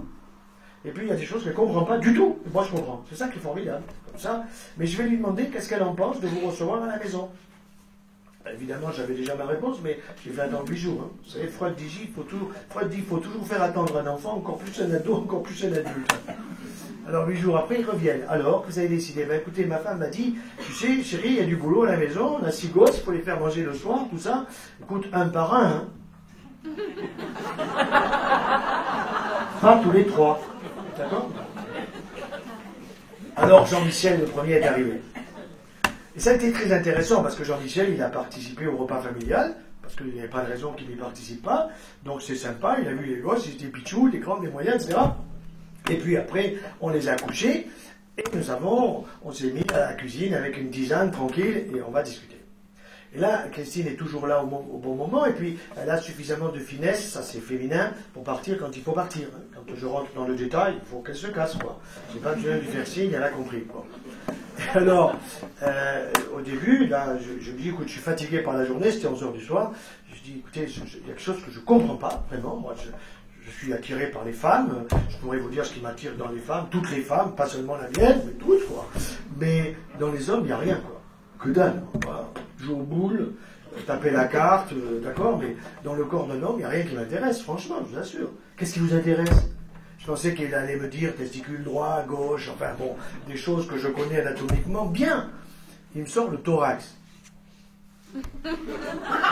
Alors, oui, je fais ça, ma femme vous dira, tu as fait ça? Oui, parce qu'il n'y a rien là, quoi.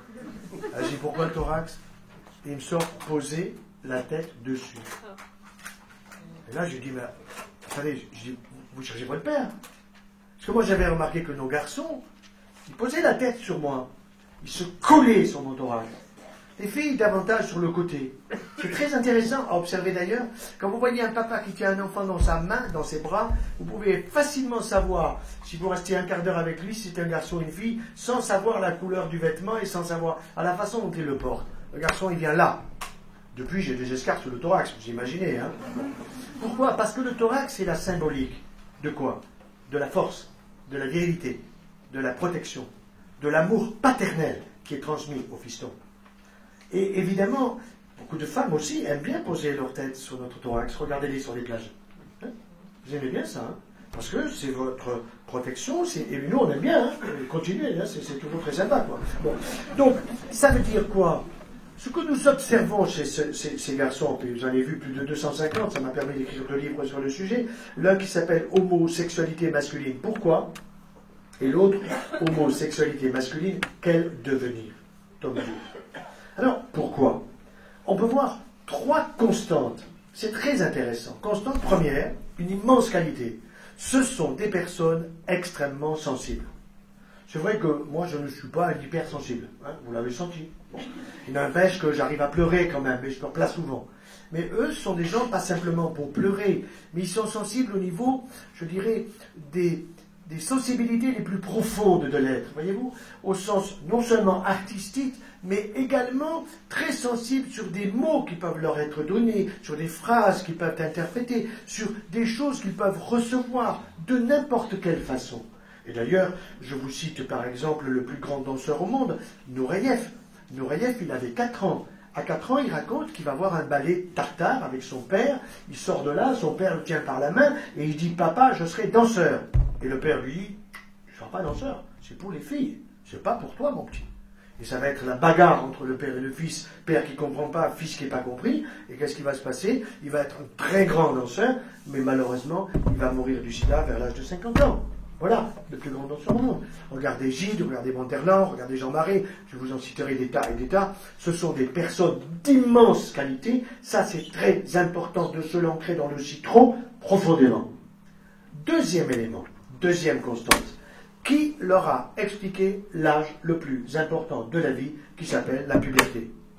Réponse, nobody, personne. La nature. Aujourd'hui, ces instruments. Personne. Pourquoi? Parce que, ça me rappelle un homme, c'était à Brest, j'arrive à la conférence, et cet homme, à peu près une quarantaine, costard 3 pièces, il me présente ses 3 étalons. Hein, il avait un garçon de 16, de 14 et de 12 qui me salue. Bon, il était fier de ses mecs. Et puis, je lui dis, vous venez pourquoi à la conférence? Il me dit, parce que je ne sais pas quoi dire à mes garçons sur la sexualité. Je dis, monsieur, vous n'avez pas de sexe? Ah, je dis, si. Je dis, ça marche pas. Il me dit, regardez. il me montre ses mecs. Eh ben, je dis, il ne peut pas leur en parler. Et là, il m'a envoyé un missile extraordinaire. Cet homme, je lui dois beaucoup, parce qu'il m'a dit, monsieur, je n'ai pas eu de père. Ça veut dire quoi? Ça veut dire mon disque sur l'information de l'amour et de la sexualité, il est blanc. Quand vous n'avez rien reçu, vous transmettez que dalle. Sauf si vous avez pris conscience de l'importance. Moi, je n'ai pas transmis le sexe masculin avec un chancre syphilitique, parce que c'était too much, c'était trop fort. Mais je me suis dit, il faudra faire autre chose. Il faudra présenter autre chose. Et ce qui nous a beaucoup aidé avec mon épouse, c'est que quand je rentrais des écoles avec les questions anonymes des enfants, je gardais en fonction des âges des enfants dans la poche de ma chemise les questions, et les gosses ils venaient les chercher. Papa, tu as répondu quoi à ça? Je dis, quoi, tu répondrais quoi, toi? Et là, je voyais où il était, le gosse. Vous comprenez? Donc ça, c'est d'une extrême importance. Donc, on trouve une très grande sensibilité, une immense qualité. Deuxièmement, zéro information sur l'âge de la puberté. Et moi là, je vous supplie à genoux, vos enfants et vos petits-enfants, il faut qu'ils soient informés sur l'âge de la puberté. Papa parle à son garçon à partir de l'âge de 10 ans. Ah, il a 13 ans, c'est trop tard. Ça se rattrape. Je vous expliquerai, je vous donnerai mon mail, je vous dirai comment ils vont faire. Bon. Et la fille, il faut lui parler à partir de l'âge de 8. Pourquoi 8? Parce qu'à 9, déjà, pour nous médecins, la puberté peut être à 9 ans, mais que vous avez dans les écoles des enfants qui arrivent des dom-toms, qui arrivent des pays chauds, et que la puberté dans ces pays-là, elle est plus précoce qu'en métropole. Donc quand vous avez 1 ou 2 enfants dans une classe d'enfants de 10 ans qui a déjà eu sa puberté, je n'aime pas dire les règles, hein. Le mot règle est très mauvais. C'est le dernier mot qu'il faut utiliser quand vous expliquez à un enfant, ce phénomène. Il ne faut pas commencer, ma petite, viens, je vais t'expliquer les règles. Non, vous expliquez la beauté du phénomène, vous expliquez le pourquoi, le comment, il y aura peut-être des questions, et puis à la fin vous dites, bah parce que c'est régulier, ça s'appelle les règles. Voilà, mais vous ne commencez pas en disant, je vais t'expliquer les règles. De toute façon, aujourd'hui, les mamans, elles ont des petites dents de rhinocéros contre leur propre maman qui leur a expliqué jamais grand-chose, mais un petit peu. Donc, moi, les mamans, je leur mets à peu près 13 sur 20. Vous voyez, pas mieux faire. Bon. Les garçons, les papas, je leur mets entre 0, 0,5 sur 40 et 0,01 sur 100. Vous voyez ce que je veux dire? Je parle de nous, là, hein. Je parle de nous. Bon, moi, j'ai eu la chance, parce que, bon, je vous ai expliqué, mais c'est vrai que le problème des garçons, c'est que nous ne parlons pas à nos fils. Nous ne parlons pas à nos fils. Bon. Or, il ne s'agit pas de dire à nos fils, fils, je vais t'expliquer, viens avec moi, j'ai un collègue comme ça. Hein, il allait avec son fils faire la même chose que son fils à 17 ans. Vous comprenez? J'en ai vu un autre un jour qui est venu parce que son père l'avait amené au bordel. Bon. Alors, il l'amène au bordel, il paye la petite, ou la dame, et puis après il va voir la dame, et ça s'est bien passé, il dit, il n'a pas été terrible. Hein. Non. Bon, du coup, il lui paye un hôtel dans des droits de soi, c'est le gosse qui me raconte, avec une autre, un peu plus jeune, parce que l'une était bleue, il lui paye une blonde. Bon. Non mais le père, complètement con. Il fait ça à son fils. Attendez, c'était autour de l'an 2000. Le fils complètement pété. Complètement pété. Pourquoi le père il fait ça? Ça se faisait autrefois, ça. Ça se faisait autrefois. Hein, on a amené le gosse à 16 ans ou 17 ans après la grande communion. Hein, alors, il fallait faire l'équilibre. Bon. Donc, eh bien, c'est comme ça qu'on casse les gosses. Surtout si le gosse il est sensible. C'est plus où il est. C'est plus où il est. Vous comprenez? Alors, la première constante, je vous ai dit, la grande sensibilité, merveille. Deuxième constante, c'est notre faute à nous les mecs. On n'a pas expliqué à notre enfant ce que c'est que la puberté. Et puis ça ne s'explique pas simplement le 13 avril et puis on n'en parle plus. Je me souviens d'un prof de l'école des mines de Saint-Étienne qui me racontait qu'ils avaient des triplés. 3 filles nées le même jour. Et vers l'âge de, je ne sais plus, 12 ou 13 ans, le papa et la maman décident, on va informer les petites. Et le père, qui était un prof rigoureux, école des mines, tout ce qu'on peut imaginer de rigueur, lui, quelques années plus tard, une de ses filles l'engueule en lui disant « Papa, maman, vous êtes lamentables, vous ne nous avez jamais expliqué la sexualité, les règles et tout ça. » Il va chercher son carnet. Il sort son carnet de l'époque et il montre qu'il avait dessiné la table où était la petite Sophie, la petite Julie, la petite etc. Il dit « Regarde, c'était là. » Eh oui, mais est-ce qu'il n'a rien compris, le pauvre père, tout il était éducateur qu'il fut, il n'a rien compris quoi? Qu'il y en a une qui écoute, peut-être que les deux autres n'écoutent pas. C'est des secrets, ça, qu'on dit à un enfant. Or, les secrets, ça se dit où? Ça se dit dans le creux de l'oreille. Avez-vous remarqué que nous avons une conque, ça s'appelle comme ça, la conque de l'oreille, que nous en avons une à droite et que nous en avons une à gauche? Pourquoi? Parce qu'il y en a une qui est pour un enfant, il y en a une autre qui est pour un autre enfant, il y en a pour papa et il y en a pour maman. Il faut donner ça à l'enfant. Donc l'oreille droite, admettons, c'est papa qui parle à l'oreille droite du petit et c'est maman qui est à l'oreille gauche. Il faut expliquer ça, ce sont des secrets. Or, si vous me dites un secret aujourd'hui, dans le creux de mon oreille, je m'en souviendrai à 100 ans. Pourquoi? Parce qu'on mémorise les secrets beaucoup plus que les autres choses. C'est passionnant tout ça. Et alors, quand je suis avec mes petits-enfants, je racontais récemment à ma petite Guillemette qui doit avoir 8 ans, pendant les vacances, dans les Pyrénées, je fais exprès d'apprendre des fables de La Fontaine. Un riche laboureur s'entend sa mort prochaine, tout ça. Alors je dis, tu vois Guillemette, tu mets ça dans ton hippocampe. Alors, après on va sur Internet, je lui montre où est l'hippocampe, la zone de cheval marin, elle a à droite, elle a à gauche, c'est la zone de la mémoire, tout ça. L'autre jour, je l'appelle au téléphone, je ne sais plus ce que je lui ai dit. Il dit, tu sais, Papyri, il m'appelle Papyri, j'ai mis ça dans mon hippocampe. Vous voyez, ça veut dire quoi? Ça veut dire que nous devons donner ces informations. Alors, sensibilité, puberté, et là, attention. La troisième constante, c'est l'absence du père. Ah, mais le père, il est là, mais dans son avion. Ah, mais le père, il est là, mais dans sa bouteille. Ah, mais le père, il est là, il est dans son ordinateur. Il n'est jamais présent. Et la femme le sent, et la femme le dit, chérie, occupe-toi de lui. Mais non, il comprend que dalle. C'est les femmes qui ont raison. Non, moi, j'ai mis du temps à comprendre ça. J'ai mis du temps. Les femmes, vous avez raison à 99,9. Non, je vous en laisse quand même, je nous en laisse un tout petit peu. Non, mais vous sentez les choses. Le problème, c'est que il faut nous le dire. C'est vrai qu'il y a des moments pour nous le dire. Le mieux, je vais vous dire, c'est sur l'oreiller. Et oui, avant la petite musique de nuit. Vous connaissez, vous comprenez, je ne vais pas vous faire des dessins.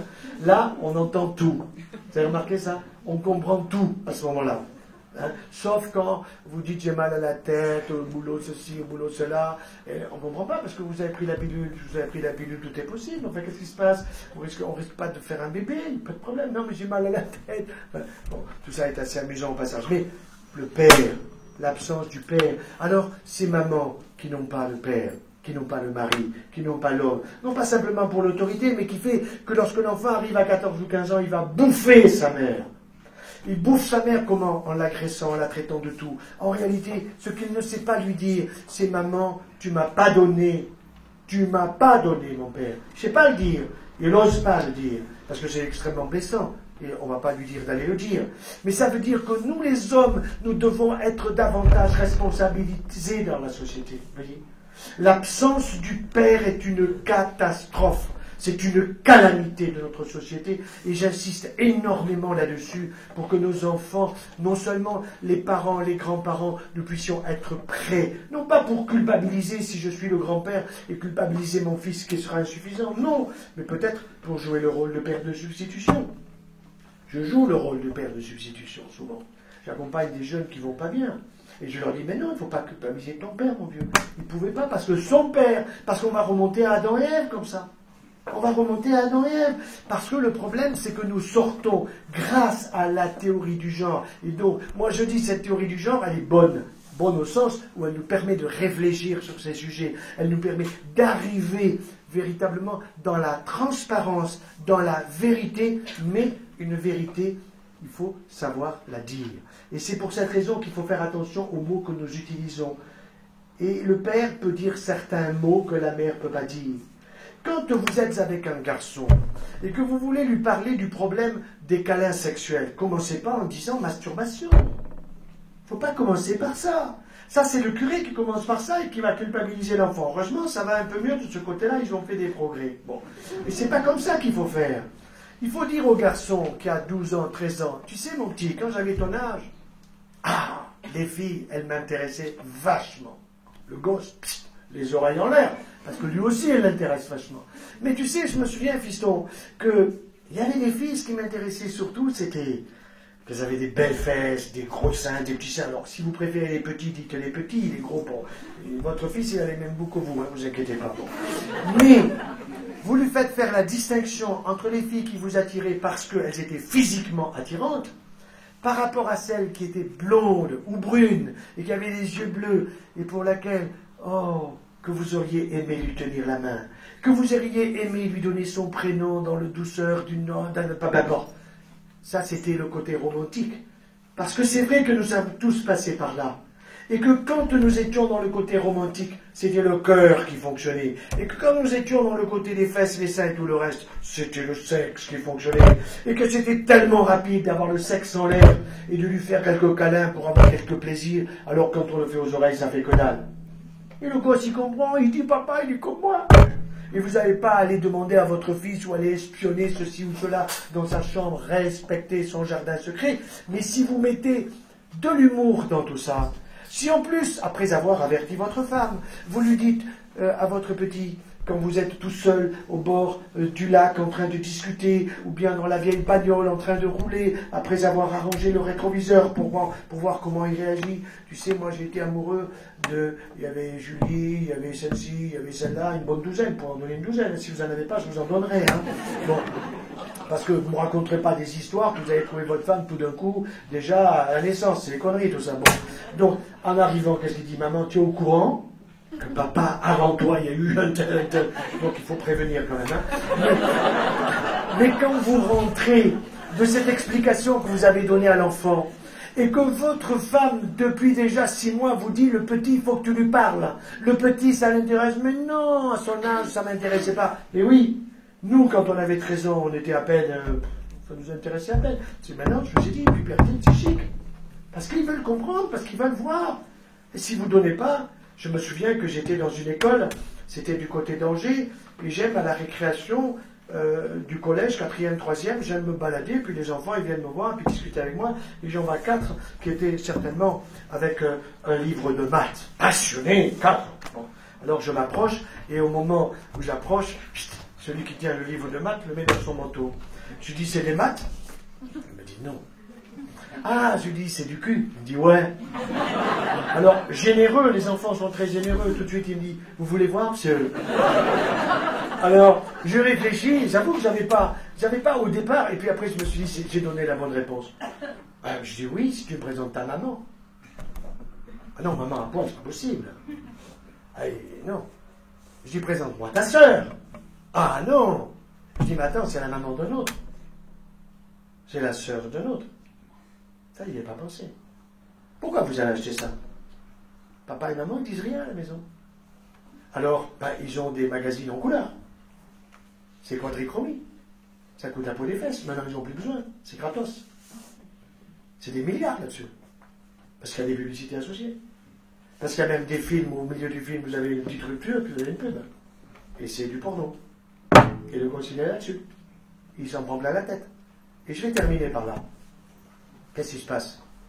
Nous avons une mémoire pour les fables de La Fontaine, des formules de mathématiques. Ça, c'est sûr. Et cette mémoire, elle varie d'une personne à l'autre. Les types qui rentrent à l'X, ils ont une mémoire en maths fabuleuse. Et puis ceux qui font des lettres en maths, ils ne sont pas très bons. Mais ils se souviennent des poètes. Mémoire intellectuelle. Mais nous avons une autre mémoire que Proust appelait la mémoire du cœur. Vous savez, la Madeleine. C'est dépassé tout ça. Aujourd'hui, c'est la mémoire sexuelle. Et la mémoire sexuelle, c'est tout ce que nous voyons, tout ce que nous vivons, avec nos 5 sens. Je vois, j'entends, je touche, je sens tout, les 5 sens. Et qui passe donc par notre sensualité, qui touche à la sexualité, ça rentre en nos mémoires, et vous remarquerez une chose, c'est ineffaçable. Il n'y a pas de poubelle pour effacer. Vous ne pouvez pas effacer.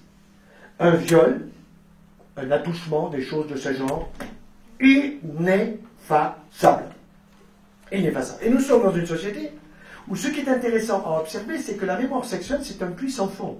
Ça veut dire qu'un puits sans fond, vous pouvez en mettre, plus vous en mettez, plus le fond descend. Donc c'est saturé, mais ça n'est jamais saturé. Et voilà la société dans laquelle nous sommes. C'est-à-dire nous sommes dans une erreur anthropologique qui fait que malheureusement Sigmund Freud n'est pas revenu et qu'on n'a pas trouvé son successeur, qui pourrait être peut-être Michel Onfray, pourquoi pas, si tant est qu'il puisse se mettre sur un tel sujet. Mais pour revenir au cœur, la société d'aujourd'hui, elle a besoin de l'affectif. C'est que ça y est, on a fait le tour. On a fait le tour. Le plus important, le prioritaire, le premier, c'est le cœur. Donc ce qu'il faut apprendre à un enfant, c'est pas lui dire « je vais te filer les préservatifs » et les lui mettre à la sortie de la maison dans une corbeille pour qu'il puisse choisir la couleur et le parfum. C'est de lui dire « mon fiston, toi tu es un garçon, je vais t'apprendre à respecter les filles. » Parce que apprendre à respecter les filles, moi je respecte ta maman. Et ta maman, elle va t'expliquer comment ça se respecte une fille. Comment les filles, elles veulent être respectées. Et moi, je vais t'expliquer, ma fille, comment les filles sont des branleurs, les garçons, pardon, peuvent être des branleurs, des sauteurs, enfin, tous les heures. Vous voyez ce que je veux dire? Mais il y en a qui sont très bien. Puis il y en a d'autres, fais gaffe. Un garçon qui te dit, qui pense à toi le jour, la nuit, tellement il t'aime. Et que s'il ne couche pas avec toi, il va mourir, laisse-le mourir. Il va ressusciter en moins de 3 jours, ma fille, t'inquiète pas. Il en trouvera une autre. C'est du chantage, ça. Et aujourd'hui, vous avez des filles qui se disent, si je ne couche pas avec lui, je le perds. Mais il ne faut pas que tu couches, parce qu'à partir du moment où tu couches, tu perds. C'est fini. Parce qu'il va en trouver une autre, parce que tu ne sais pas comment il faut faire. Parce que ceci, vous savez que les filles aujourd'hui, elles mettent des notes. 8 sur 20, celui-là 14. Et pourquoi? Ah ben parce que celui-là, ça, il a fait ça bien mieux que l'autre. Hein. Moi, il me raconte. Parce que moi, je vais avec délicatesse dans le détail. Il faut voir ça. Hein. Vous avez 3 filles qui viennent vous voir, qui vous disent, voilà, monsieur, on vient vous voir toutes les 3, parce que nous, on se régale de casser du mec. Vous régalez de casser du mec? Pourquoi vous cassez du mec? Comment vous faites? Oh, c'est facile, hein. Vous savez, dès que le printemps arrive, c'est pas du tout compliqué. Hein. On met des strings, on met des... On les met, ils vont au balcon, ils nous regardent, et puis on attrape un, attrape l'autre, on calcule, un après l'autre, et puis vous savez, quand on est... comme Adam et Ève sont la feuille de vigne, vous comprenez, monsieur? Oui, oui, je vois à peu près, oui. Et alors, on lui dit, ah, c'est tout ce que t'as comme petit oiseau. Et le mec, cassé. Si vous voulez casser un mec, il n'y a pas mieux, hein, mesdames. Il y en a qui savent faire aujourd'hui. Hein. Peut-être qu'à l'Élysée, ça s'est passé comme ça, j'y étais pas. Hein, bon. Non, il faut bien rigoler un petit peu, quand même. Bon. Mais ça veut dire quoi?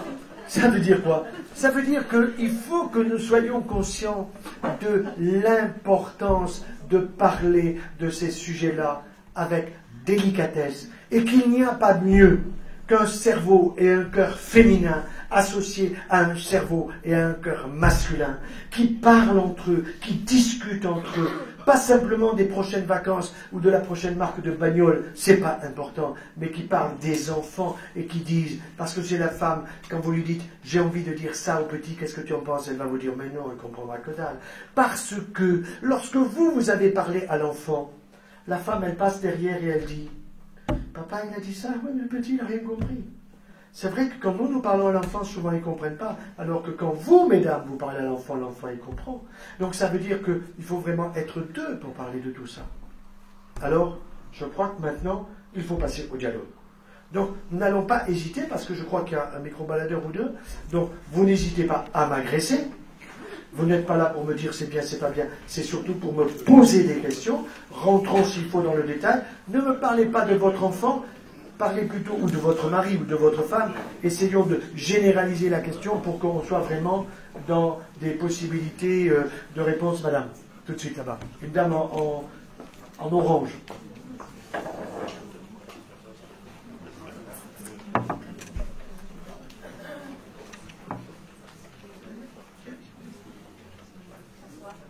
Bonsoir, madame. Vous avez parlé de l'absence du père, vous n'avez pas parlé de l'absence de la mère. Exact, oui. Quand le père est veuf, par exemple, d'une manière générale, assez souvent, ça se reconstruit relativement vite, mais c'est vrai qu'il y a des pères qui sont tout seuls, j'en ai connu quelques-uns, qui sont absolument admirables. Je dirais parce que ce sont des pères qui ont évidemment fort souffert du départ de l'épouse, au sens du deuil, quand il y a un deuil. Quand le père se retrouve tout seul après avoir été mis à la porte par son épouse, en général c'est plus difficile parce que souvent elle garde les enfants. Mais c'est vrai que j'ai beaucoup insisté sur l'absence du père parce que, à mon avis, c'est ce qu'il y a de plus grave dans la société d'aujourd'hui. D'une manière générale, vous vous en sortez quand même mieux que nous, au sens, sauf quand vous êtes seul, ça je l'ai bien expliqué, la monoparentalité. Mais moi je vous trouve, d'une manière générale, franchement admirable. Franchement admirable. Alors, c'est vrai que quand une femme a été blessée, il faut faire un peu attention. Quand elle a été blessée par des mecs, il faut faire un peu attention. Et je dirais, une femme qui a été blessée par des hommes, il faut beaucoup plus de délicatesse, de délicatesse de mots, de sensibilité pour l'approcher, sans nécessairement vouloir faire sa vie avec elle, c'est pas ça que je veux dire, mais pour essayer de la mettre en confiance. Moi, il m'arrive assez souvent de rencontrer des personnes qui ont vécu des choses difficiles avec les hommes, et c'est difficile de les faire venir, de leur faire sortir les choses. Alors, pour les faire sortir, je leur raconte des histoires vraies d'autres personnes. Et en fonction des réactions que j'observe, au moment où je raconte telle ou telle histoire, parfois il y a des larmes qui sortent et des choses qui sortent. C'est important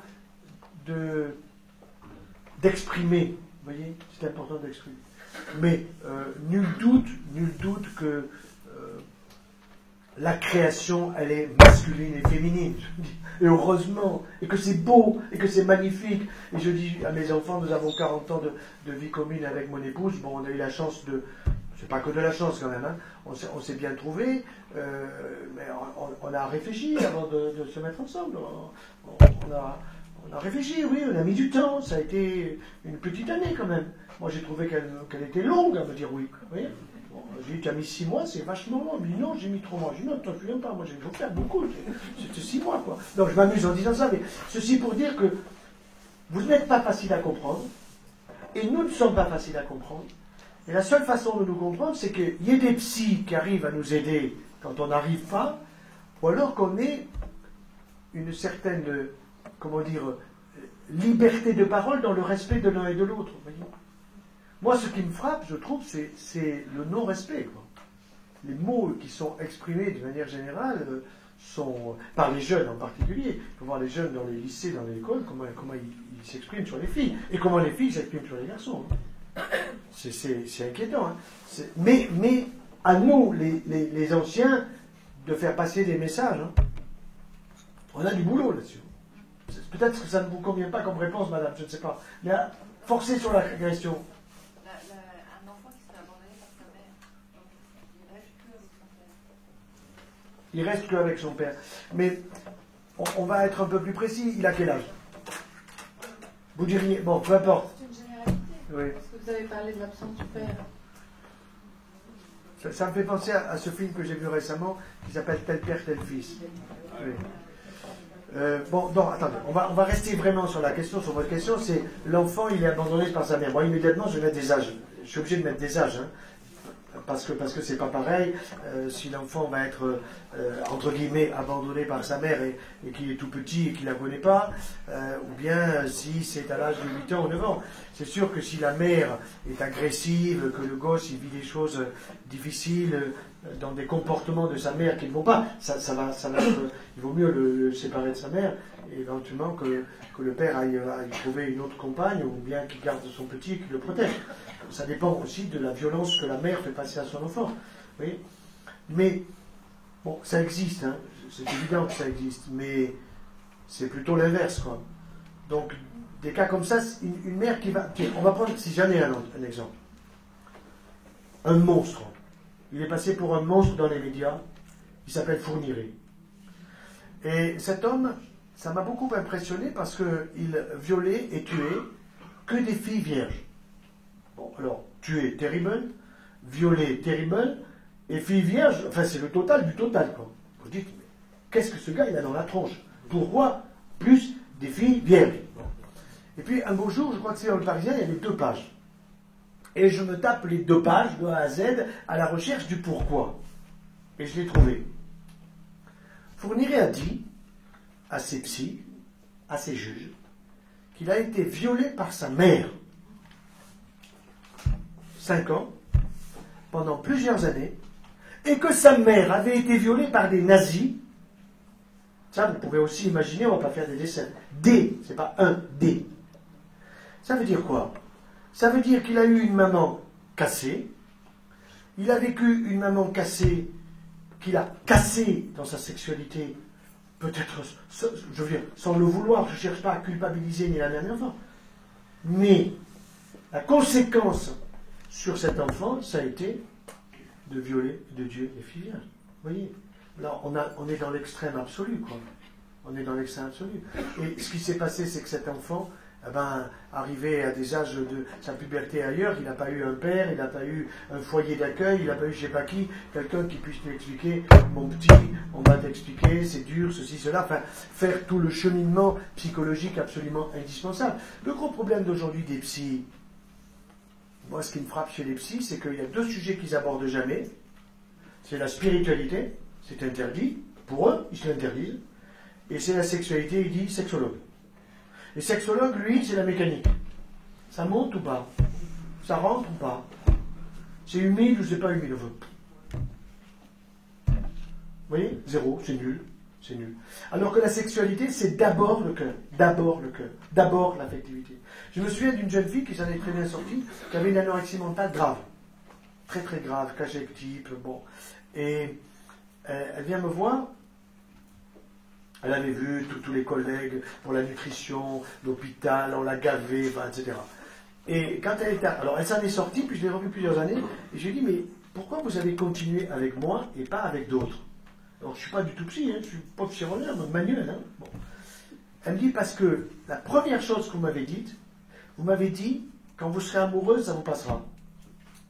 C'est-à-dire que je n'ai pas parlé de ça, des glucides, des lipides, des protéines, et de ce qu'elle mangeait. Je l'ai touchée au niveau du cœur. Elle s'est mariée, elle a eu 3 enfants. Bon. Ça a mis du temps, Ça a mis du temps. Et ce qui s'était passé, c'était des choses dramatiques dans sa vie familiale. D'accord? Bon. Elle a pardonné, tout ça, ça s'est réalisé. Mais le fait qu'elle est restée, c'est parce que j'ai parlé du cœur. Et moi, je crois qu'aujourd'hui, c'est ça qui manque. Il manque dans notre société, on parle du psy, mais c'est plus important le cœur. Il faut parler du psy, je suis d'accord. Il faut parler de la sexualité aussi, il faut y rentrer un peu dans le détail. Mais d'abord le cœur. On est fait pour aimer, on est fait pour être aimé. Si tout d'un coup vous ne vous sentez plus aimé, vous devenez suicidaire, quoi. Si vous n'aimez plus, il y en a qui préfèrent que leur chien, et le jour où le chien ou la chat meurt, ils sont suicidaires. Parce qu'ils donnaient de l'amour et tout d'un coup ils ne peuvent plus en donner. C'est une rupture monumentale. Bon, je ne me moquerai pas de celui qui mettra son chat au cimetière La Chaise, là-bas, avec à mon toutou bien-aimé. Bon, voilà, c'est comme ça. C'est comme ça. C'est des carences. On vit beaucoup de carences affectives. Question suivante. Monsieur? Monsieur le professeur, vous n'aimez pas les brossards à lui, on l'a compris, mais je crois qu'on peut quand même vous remercier infiniment pour se parler vrai au sujet de l'amour et au sujet du cœur. Moi, ma question est beaucoup plus sur la théorie du genre, qui est un petit peu quand même le thème de la soirée. Nous savons que l'éducation nationale planifie un certain nombre de choses pour la rentrée 2014. Nous savons aussi qu'un certain nombre d'académies sont en expérimentation sur la formation des enseignants. Est-ce que vous pouvez nous en dire un peu plus? Alors, vous avez une méthode ABCD qui consiste à dire, mais écoutez, c'est rien la théorie du genre, puisque on va apprendre à un enfant garçon qu'il a le droit de jouer à la poupée, il a le droit une fille d'avoir un camion de pompiers, d'avoir un ballon, enfin les jeux des garçons peuvent aller aux filles, etc. Et donc l'idéal c'est d'aller vers le jeu neutre. Bon. Vous savez que par exemple dans un pays qui est la Norvège, la théorie du genre a été longuement sponsorisée pendant des années, et dans l'année 2012 ils ont stoppé. C'était des quantités d'argent colossales. Il y a eu des études qui ont été faites en Scandinavie, où le père et la mère avaient grosso modo le même type d'habit, le jean et puis le polo, et le gosse il a parfaitement repéré le papa de la maman et la différence entre le masculin et le féminin. Ils sont quand même pas complètement cons, les enfants. On veut les rendre cons. Bon, ben, il faut pas se laisser faire. C'est pour cette raison que je crois, c'est que cette théorie du genre, en réalité, elle est pour faire penser à un enfant qui peut être bi. Parce qu'au fond, c'est ça. L'objectif de notre société et de tous les sociologues, sexologues qui observent, c'est qu'il faut être bi. Pourquoi? Parce que vous avez lu Alfred Kinsey. Alfred Kinsey, c'était à peu près dans les années 48, lequel était un type très intelligent, qui était un sociologue et qui a écrit des choses sur le continuum sexuel. Et il a dit le continuum sexuel, c'est que le garçon, il naît hétérosexuel et il finit homosexuel. Et la fille, c'est l'inverse. Bon, donc, on devient bi. Bon. Alors, de toute façon, à ce qu'on ne soit pas culpabilisé, que ce soit vraiment normal, et que si tel monsieur, tout d'un coup, a envie de partir avec son collègue de travail, ou je ne sais pas quoi, pour vivre des relations, ben c'est formidable. Et inversement pour le féminin. Donc, on cherche, en réalité, à casser tous les codes qui sont les codes qu'on appelait anciennement de la morale, qui sont des codes éthiques. On cherche à tous les casser. Mais si c'était encore que des codes éthiques, je dirais, après tout, si ces codes rendent les gens malheureux, il faut vraiment les faire sauter. Mais en réalité, c'est pas ça. C'est qu'en faisant sauter les codes que nous avons connus, avec tous les bémols dont j'ai parlé, des excès du machisme, de la masculinisation, de tout ce que j'ai dit, bon, je crois que ce qui est intéressant, c'est que les codes masculins-féminins restent tels qu'ils ont été, mais avec peut-être plus de douceur de notre part, plus de compréhension. J'étais il n'y a pas très longtemps avec un collègue que j'aime beaucoup, mais qui, je trouve, je le lui dis, pas assez courageux, qui s'appelle Marcel Ruffo. Bon, je fais venir Marcel Ruffo à Montpellier, alors je lui montre les bouquins que j'ai écrits sur la sexualité, il m'a dit, mais je les connais, j'en ai lu certains, il me dit, t'es vachement courageux, je m'en fous d'être courageux, mais pourquoi tu dis pas, toi? Tu devrais dire. Alors, dans la grande conférence qu'il y avait à Montpellier, il y a une dame qui dit, voilà, mon petit de 5 ans, il veut absolument une poupée. Bon, qu'est-ce que je fais? C'était il y a à peu près 3-4 ans. Il lui dit, offrez-lui un camion de pompiers. D'accord? Bon. Moi, je lui aurais dit, offrez-lui la poupée et le camion de pompiers. J'aurais dit les deux. Vous voyez? Bon. Je me souviens aussi d'un autre père de famille, dans une famille du côté de la Vendée, où on m'avait averti que je serais logé dans une famille où il y avait un enfant qui posait beaucoup de problèmes. Cet enfant qui avait 11 ans dessinait en permanence des robes de femmes et il dessinait merveilleusement. Bon, donc certainement un avenir dans ce domaine professionnel. Et il aimait beaucoup les tissus de soie, du délicat, des vêtements féminins. Bon, et les parents me disaient, il est homosexuel. Je dis, mais pourquoi vous dites ça? Parce qu'on a vu un psy qui nous a dit ça. Je dis, mais pourquoi il vous a dit ça? Ben parce que, regardez, il dessine que ça, donc il est féminin, etc. Je dis, monsieur, est-ce que vous allez au match de football ou de rugby? Il me dit, j'adore les matchs. Vous y allez? Ouais. Et le petit, il ne veut pas y aller. Ah bon? Et vous le prenez? Ah non, il ne veut pas y aller. Bon, il ne veut pas y aller. Il ne veut pas y aller et vous ne le prenez pas? Non, ça va pas la tête. Vous le foutez sur les épaules et vous allez au match. C'est tout. Vous lui expliquez comment ça marche, le football, le rugby. Il va être vite passionné. Vous le prenez sur votre thorax, etc., etc. Qu'est-ce que ça veut dire, ça? À 11 ans? C'est comme le gosse qui vous dit, moi, j'aime pas les fruits. T'aimes pas les fruits? Pas de problème, tu vas voir que ça au repas. Ben, c'est tout. Non, mais attendez, on est là pour aider le gosse à se construire. On n'est pas là pour écouter un psy qui dit des conneries. Et ça s'est parfaitement passé. Le gosse, il a continué à dessiner d'une façon merveilleuse. Maintenant, il a 17-18, il a sa copine et tout. Je suis au courant la veille, il n'y a pas de problème. Mais il est allé au match. Et il a aimé le football, il a aimé le rugby parce que son papa lui a expliqué. Seulement, il faut faire attention aussi à vous, mesdames, de temps en temps. C'est que vous nous le captez, le petit. Hein. Il y en a parfois où vous l'aimez plus que nous. Vous devez nous aimer en premier. C'est le pape qui l'a dit déjà. Non, mais c'est vrai. C'est vrai. Le mari passe avant les gosses. La femme passe avant les gosses. Or, c'est vrai que parfois, il y a des femmes qui sont là, et le petit n'est pas peur, n'est pas froid, n'est pas si. Laisse-le, lâchez-lui les baskets. Parfois, vous êtes excessivement maternel. Il arrive un moment où vous devez lâcher le petit. Et en particulier, moi, je vais vous dire, on peut faire la perspective assez amusante en même temps. Imaginons un siècle. Il faudra du temps quand même. La maman a le petit qui sort de ses entrailles. Je sais que c'est du boulot. Vous savez que l'accouchement sans douleur, c'est une expression masculine. Pour nous les hommes, vous ne souffrez pas, puisqu'on vous fait une péridurale. Donc c'est à l'aise. Bon. Donc, le petit sort. Que vous l'ayez au moins 1 heure sur votre thorax, ce petit qui a eu 9 mois dans votre ventre, où vous l'avez parlé, vous avez été en relation avec lui, enfin, tout ça vous le vivez, et nous on est incapable de le vivre, sauf de mettre les mains, et presque d'avoir peur quand le petit bouge les pieds. Bon, donc il est normal que vous l'ayez un bon moment sur vous, après qu'il ait 9 mois avec vous. Mais après, filez-le nous. Filez-le nous sur notre thorax. Mais j'ai appris ça à mes garçons. Et nous avons un petit Célestin là, qui a 6 mois, si vous voyez son père et son petit, et l'autre il a un petit Thomas. Ouais. Alors, quelque chose qui est amusant, il y a mon neveu, il a un petit Arthur, et il y a, je sais pas, 4-5 ans, il avait son petit Arthur sur le thorax. Et alors je lui dis, tu sais, ton petit, il ne sera jamais homosexuel. Il me dit, c'est ma peur. Je dis, pourquoi tu as peur? Il me dit, il est tout le temps avec moi. Mais pourquoi? Parce qu'il n'est pas informé, ce pauvre père. Maintenant, il a compris. Et vous voyez, il avait peur que, puisqu'il aimait trop son père, et qu'il aille... C'est l'inverse. Mais seulement, on ne nous le dit pas dans la société. C'est ça qui est grave. Vous comprenez? C'est ça qui est grave. Donc, la théorie du genre, pour revenir sur le sujet, moi, elle ne m'inquiète pas, dans la mesure où vous allez informer les enfants. Vous voyez? Ça, c'est très important. Et ne pas culpabiliser en disant, un monsieur qui va avec un monsieur, c'est un malade. Une femme avec une femme, c'est un malade. Là, il faut expliquer, avec délicatesse. Avec délicatesse. Alors, il ne s'agit pas de donner les causes à l'enfant, il s'agit de dire à l'enfant, tu vois, peut-être il y a un peu de souffrance, faut pas dire maladie, peut-être il y a eu un peu de souffrance, peut-être qu'il a manqué de papa, et toi tu as la chance d'avoir un papa, et toi tu as la chance d'avoir un maman. Vous voyez? Et si vous avez un enfant très sensible, plus il est sensible et plus il faut s'en occuper.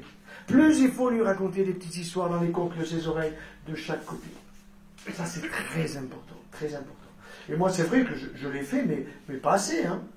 Je l'ai fait pas assez. Et l'enfant, maintenant, me le reproche en rigolant. Il me dit, ouais, tu le faisais aux autres et pas à nous, quoi. Voilà. Mais bon, ça se passe pas très mal. Bon, ça se passe bien mal. Mais c'est très, très, très important. Et donc, la théorie du genre, au fond, ça ne m'inquiète pas, l'éducation nationale pourra faire ce qu'elle voudra, je m'en fous, quoi. Mais, il faut parler aux gosses avant. Le petit qui arrive en disant, maman, je suis peut-être une fille, eh bien, ça veut dire que le papa et la maman, dès qu'il rentre en CP, et même avant le CP, et même à la crèche, il faut lui dire, d'abord, leur donner des prénoms qui ne sont pas des prénoms mixtes. Claude, je veux bien, mais vous avez des Claudes masculins et des Claudes féminins. Alors, pour la théorie du genre, ça va très bien. Camille, garçon, féminin, je connais les deux, quoi. Bon, non, là, vous l'appelez, tu t'appelles Jules, ou Julie. Tu t'appelles Henri et pas Henriette. Tu t'appelles, bon, peu importe le prénom. Choisissez le prénom qui résonne masculin ou qui résonne féminin, quoi. Vous voyez? Ça, je pense que c'est important. Oui, madame. Je pense que vous parlez de groupes Qui marchent. Qui marchent et qui peuvent peut-être, j'allais dire, expliquer à leurs enfants, avec toute leur intelligence, avec leur sensibilité, mais il y a beaucoup, malheureusement, de couples qui n'ont pas cette éducation que vous êtes en train de décrire, ce que je trouve extraordinaire. C'est vrai que là, on peut se prendre en main, mais ces gens-là, souvent, ils n'ont même pas les enfants parlent français, le couple ne parle pas français, et ils se retrouvent, les femmes se retrouvent entre elles. Oui, oui. Et là, il y a, malheureusement, vous avez raison. Je crois que en France et dans notre banlieue très proche, on a beaucoup de couples qui fonctionnent comme ça, qui sont souvent d'ailleurs séparés. Oui. Et donc, je crois que le langage que vous êtes en train d'expliquer et qui est merveilleux, mais il faut l'apprendre, ce langage. Tout à fait. Voilà. Alors, si il m'arrive d'aller dans les banlieues aussi, hein. Il m'arrive d'aller dans les banlieues, dans les écoles, par exemple, au Vinci, où il m'est arrivé de voir énormément d'enfants et de parents le soir. Eh bien, je sais que parfois, et je m'en excuse, je peux faire souffrir une mère seule, quand je donne l'importance du père. Oui. Mais je dis à la mère seule, il faut que vous trouviez un père de substitution pour votre enfant. C'est important, c'est votre devoir. Cet enfant ne peut pas se construire totalement en équilibre, parce que c'est déjà difficile d'être avec un seul parent, s'il est seulement avec vous. Alors, vous pouvez choisir comme père de substitution, pas nécessairement quelqu'un, madame, qui va être avec vous, un autre conjoint, c'est pas ça que je veux dire, mais ça peut être le tonton, ça peut être l'oncle, ça peut être je ne sais qui. Mais il faut que vous choisissiez pour cet enfant un père de substitution. C'est pour ça que quand on a abordé à Famille de France le problème de l'adoption monoparentale, moi j'ai dit, et je l'ai dit aux ministres, mais qui n'y comprenaient que dalle parce qu'ils n'ont rien dans le cigare, quand je leur ai dit, il faut mettre dans l'adoption monoparentale un référent de sexe opposé. Vous voyez ? C'est-à-dire, la maman qui veut adopter un petit Vietnamien, un petit Chinois, un petit qui souffre à l'autre bout du monde, ok. Mais alors, il faut lui dire, madame, vous avez le droit de l'adopter si vous nous dites quel est le référent de cet enfant et que ce référent, il a signé qu'il est le référent. Ça veut dire que si par exemple, on va s'amuser madame, vous venez me voir, vous voulez adopter un enfant, vous me dites, monsieur Joyeux, est-ce que vous acceptez d'être le référent de mon petit? Bon, j'en parle à ma femme.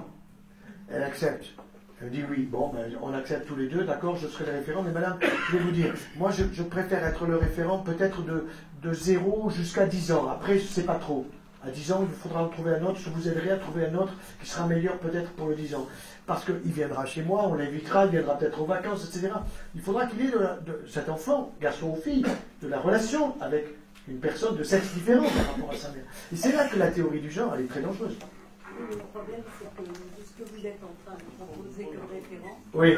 Ce que vous êtes en train de proposer comme référent, souvent, malheureusement, dans ces banlieues oui. et dans ces familles, il y a peu de référents, oui. Et il n'y en a même pas du tout. Bien sûr. Bon, donc là, alors ce qu'il faut, c'est la télé. Il y a des manques. Mais vous avez raison. Alors la télé, mais la télé aujourd'hui, vous savez que les Français regardent la télé, ça c'est le grand truc, 3h50 par jour.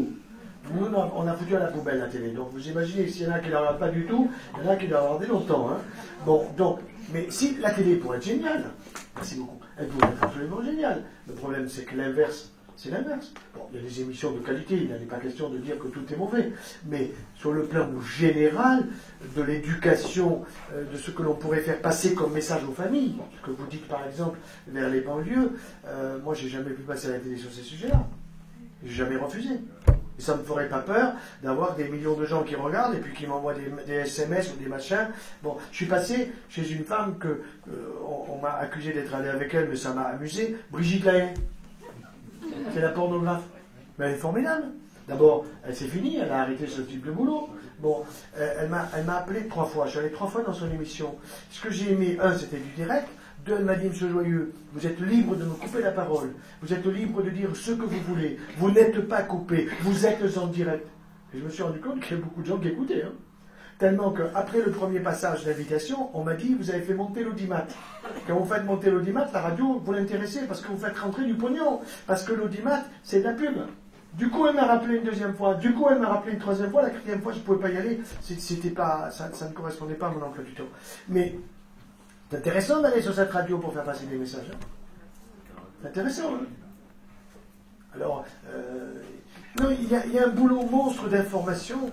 Et c'est pour ça qu'avec mon épouse, on a aussi proposé de faire des formations aux couples sur ces sujets-là, en faisant par tranche d'âge 4, 10, 10, 13, 15, 15, 13, 15, 15, 20. Et nous avons fait un bouquin pour les 20-30 ans. On a fait un autre qui s'appelle « Construisez votre amour, il est si fragile ». Et construisez votre amour ici fragile à propos donc de l'engagement et du mariage. On n'a pas trop mis le mot mariage parce que nous avons fait des formations et des jeunes qui sont venus nous voir et qui quand nous étions à Paris pendant 5 ans, ils nous ont demandé de faire des formations sur le problème du mariage, des fiançailles, de la vie à 2 hommes-femmes, garçon-fille, sans le moindre mot religieux.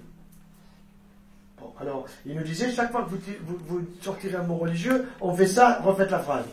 Bon, donc c'est un exercice difficile, hein. Bon. Eh bien, c'est possible.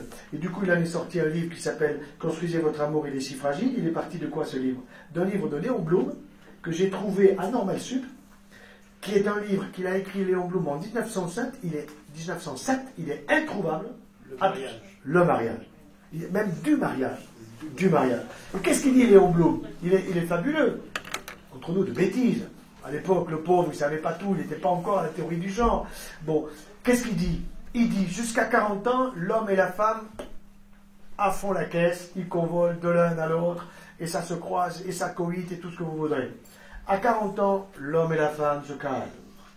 Et à ce moment-là, l'homme choisit la compagne de sa vie et la femme le compagnon de sa vie. On lui dit, les gosses, parce qu'à l'époque, il n'y avait pas la contraception, il n'y avait pas l'interruption et tout ça.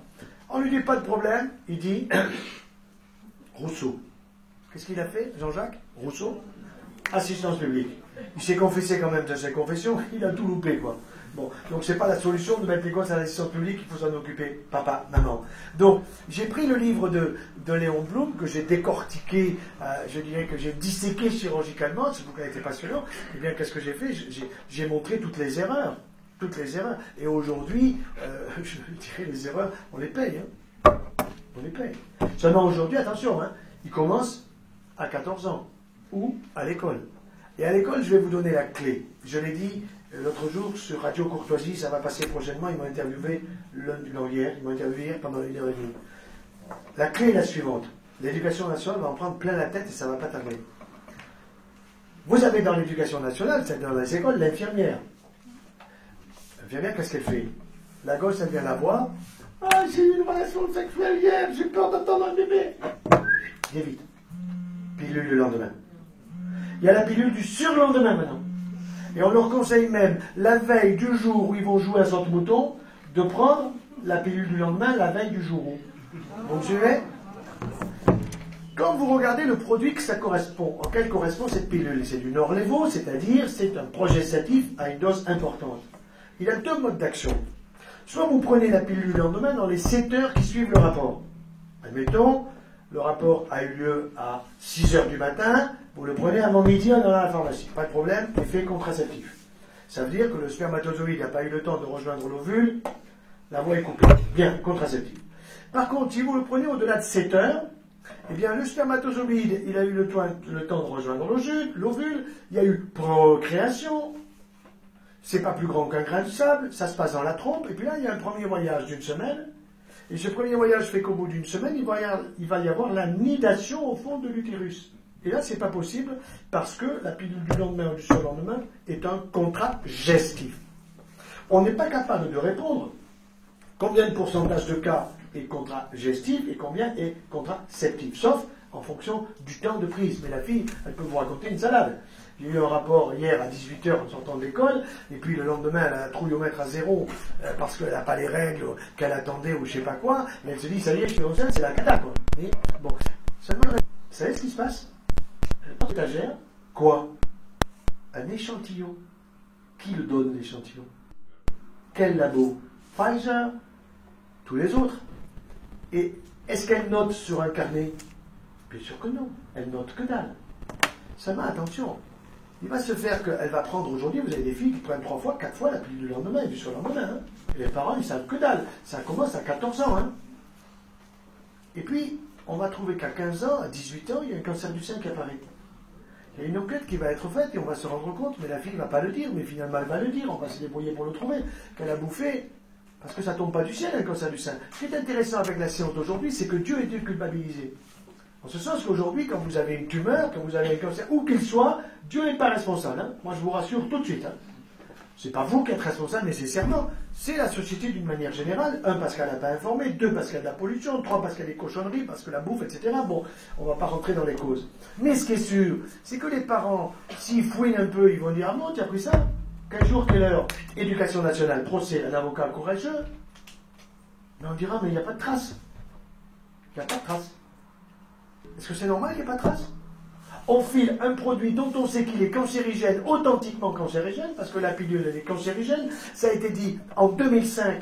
Moi, j'étais dans les Pyrénées, nous n'avons pas la télévision, mais il y a un copain qui m'appelle. Regarde vite, sur toutes les chaînes, on en parle. Je vais chez le maire, qui est un copain, il a la télé, je regarde, toutes les chaînes, on les passe en revue. Effectivement, c'était entre le 4 et le 7 août, ça n'a pas duré 3 jours, hein, pas plus, 4 et 7 août. La pilule est cancérigène. Rentrée de septembre, tous les magazines féminins, aucun danger. Allez-y. Vous avez la nouvelle qui s'appelle la saisonnelle. La saisonnelle, mesdames, c'est l'avenir. Vous allez avoir les règles désormais par saison. Été, hiver, automne et printemps. Et vos filles les auront une seule fois dans l'année, puisque vous avez un sens qui est un sens de la régénération de votre corps. Et la régénération du corps fait qu'on sait déjà qu'on est en train de préparer vos filles et vos petites filles pour qu'elles les aient une seule fois par an, à l'automne, quand les feuilles tombent. Pour qu'au printemps, ça puisse se régénérer. Car la saisonnelle, vous la prenez 83 jours consécutifs, vous stoppez 7 jours, blocage, il n'y a plus d'hormones puisque vous n'en prenez pas, et à ce moment-là, les règles apparaissent. Voilà. Donc, été, hiver, automne et printemps. On va voir exploser le nombre des cancers du sein. C'est ce que j'ai expliqué sur Radio Courtoisie hier et qui va passer, je crois, le 12 ou 13 février, je ne sais plus. Bon, mais voilà, ça aussi, blackout. Mais l'éducation nationale peut se faire du souci. Monsieur Payon sera parti, ça sera un autre. Qui ne sera pas mieux, quel qu'il soit, droite ou gauche, il ne faut pas se faire d'illusions. Hein. Ici, on n'a pas posé des questions. Hein. D'autres questions? Madame? Monsieur? Madame? Parlez fort. C'était juste pour revenir sur les causes de l'homosexualité. Oui. Vous avez dit que ce n'était pas une question hormonale, Oui. une question génétique. Oui. Donc vous voulez dire que c'est une question de blessure ou une question d'éducation peut-être, comme le dernier film nous l'a montré, le film Les garçons et Guillaume Matin. Vraiment, ce film nous montrait que c'était une question d'éducation. Est-ce que c'est ce que vous pensez? Vous avez tout à fait raison, mais voyez, je vais vous dire de faire attention à l'expression que vous avez donnée. Et je n'ai pas un reproche que je vous fais, nous faisons tous pareil. Vous avez dit les causes. Ça veut dire, vous avez dit inconsciemment maladie. Donc vous ne pouvez plus dire ça. Moi, je vais vous dire ce qu'il faut dire. J'ai mis du temps pour trouver. Hein. C'est le sous-titre du bouquin, Les affamés d'affection. Ça vous va? Je trouve que c'est sympa. Affamés d'affection. Voilà. Or, nous sommes tous plus ou moins affamés d'affection, et c'est vrai que quand ma femme part 3 semaines à Chicago et m'abandonne, comme c'est passé récemment, je rigole en disant ça parce qu'elle est allée s'occuper de notre fille qui venait de se marier là-bas, bon, quand elle est arrivée, je suis affamé d'affection. D'affection. Je lui dis, tu m'as pas abandonné, chérie, formidable, tout ça. Bon, non, je rigole en disant ça, mais le mot, vous voyez, quand on dit cause, il ne faut pas dire cause, c'est comment acquérir. C'est pour ça que c'est assez amusant quand j'ai les parents autour de moi, je dis, vous voulez qu'il soit quoi votre enfant? Qu'il soit homo, qu'il soit hétéro, qu'il soit bi, qu'il soit trans? Je connais les trans aussi. Quelle souffrance. Quelle souffrance. J'en ai connu un, l'histoire est extraordinaire, il est mort malheureusement. Philippe a écrit un livre qui s'appelle Philippe séropositif. Et Philippe séropositif, qu'est-ce qui s'est passé? Il avait 14-15 ans, son père et sa mère ne s'entendaient pas. Sa mère a eu 17 points de suture sur son bras. Et avec ces 17 points de suture, un beau jour, il a dit, je me casse. Il est parti de la maison la nuit en tenant ses chaussures à la main en douce. Et puis il a fait du stop, du pouce sur la route. Un chauffeur de poids lourd le prend et il demande où il va. Et le chauffeur lui dit, je vais à Nice. Il arrive à Nice et le chauffeur de poids lourd ne lui pose pas tellement de questions. Il lui offre un chocolat et un croissant et puis bonne chance. Il n'est pas recherché par personne. Qu'est-ce qui va se passer? Il va se rendre compte qu'à Nice, comme à Montpellier, comme à Paris, il y a une vie de jour et une vie de nuit. Il va se rendre compte qu'on peut gagner du pognon avec la vie de nuit. Il va se rendre compte qu'il y a des hommes qui sont complètement pétés, qui sont capables d'exploiter un enfant sexuellement. Il va se laisser faire pour de l'argent. Et puis on va lui dire, tu sais, tu gagneras plus de pognon. À Paris, il y a plus de clientèle. C'est l'époque du bois de Boulogne. Ça existe toujours. Mais au bois de Boulogne, il y a des territoires. Ces territoires, ce sont des arbres. À chaque arbre, il y a une personne. Mais à chaque arbre, il y a une personne, mais régulièrement, il y a une personne qui tombe, morte du sida. Et donc, il y a des arbres qui se libèrent. Et un jour, il est propriétaire d'un territoire. Il est toujours un garçon. Il s'appelle Philippe. Mais on lui dit, ça va pas, tu ne dois pas t'appeler Philippe. Il change son prénom. Il prend un prénom féminin. On lui dit ça va pas parce que les hommes, quand ils examinent tout ça, ils se vont voir, ils touchent, il leur faut, il va voir un médecin qui lui donne la pilule. Si messieurs, je vous donne la pilule, en 6 mois, je peux pousser les seins d'une jeune fille de 14 ans. Et il a des seins d'une jeune fille de 14 ans. Et puis on lui dit, mais comment tu prends dans le cadre de la prostitution, comment tu prends le gars en bas avec un sexe masculin? Il dit, ils sont tellement malades les pauvres. Je les prends dans les bourses avec un peu de cétavlon. Mais on lui dit, tu sais, c'est quand même mieux si tu fais sonner tout ça. Va donc en Belgique, à Bruxelles, il y a un type, excellent chirurgien. Seulement, il se fait payer qu'en billets. À l'époque, c'était 52 000 francs, liquide, français. Il a 52 000 francs et il y va. Il est dans la salle d'attente. Et puis, il tousse. Une fois, 2 fois, 3 fois. Et dans le mouchoir, il a du sang. Il prend peur, il ne va pas voir le chirurgien, il rentre à Paris. Il va voir un médecin, il a la syphilis, la tuberculose et le sida. Je vais rencontrer ce jeune. Il va venir avec moi dans les conférences. Je lui fais écrire sa vie. Philippe, séropositif. L'enfer est à vos portes. L'enfer n'est pas en Thaïlande. L'enfer n'est pas je ne sais où dans le monde. À côté de chez nous. Tout simplement. Philippe est mort du sida. Il m'a fait connaître beaucoup. J'ai fermé les yeux à beaucoup d'entre eux. Je les ai sur la conscience. Non pas que ce soit moi responsable de la mort de ces jeunes, mais nous sommes tous responsables parce que nous n'avons pas parlé à nos enfants. Parce que les générations d'avant, que nous ne pouvons pas suspecter de ne pas nous avoir dit. On ne peut pas suspecter nos parents, on ne peut pas agresser nos parents de cela. Mais nous, il faut nous réveiller. Alors merci à Hollande, merci à Valls, merci à Taubira de nous réveiller pour construire la société de demain. Ça commence maintenant. Ça commence maintenant. Moi, je suis à fond, si vous voulez, optimiste, mais aussi à fond réaliste. Il faudra du temps. Combien? Si on avait les médias, 20 ans. Sans les médias, un siècle. Et voilà, c'est tout, ça va être ça. Ça va être fonction des médias. Hein. C'est pour ça qu'il faut pousser nos gosses à faire du journalisme. Il faut pousser nos gosses à être de bons enseignants. Il faut pousser nos gosses, vous voyez, à être structurés sur tous ces sujets-là, quoi. Mais moi vraiment, je pleure profondément, au plus profond de moi, de la perte de ces jeunes, des jeunes d'une qualité exceptionnelle, qui sont morts comme des mouches. Vous aviez vu le film de Cyril, je ne sais plus son nom, ce film terrible, terrible. C'était terrible, et en même temps c'était faux, parce que dans le film, il ne tuait pas l'autre personne, il avait le sida, et dans la réalité, il s'est passé qu'il a transmis le sida. C'est terrifiant, terrifiant.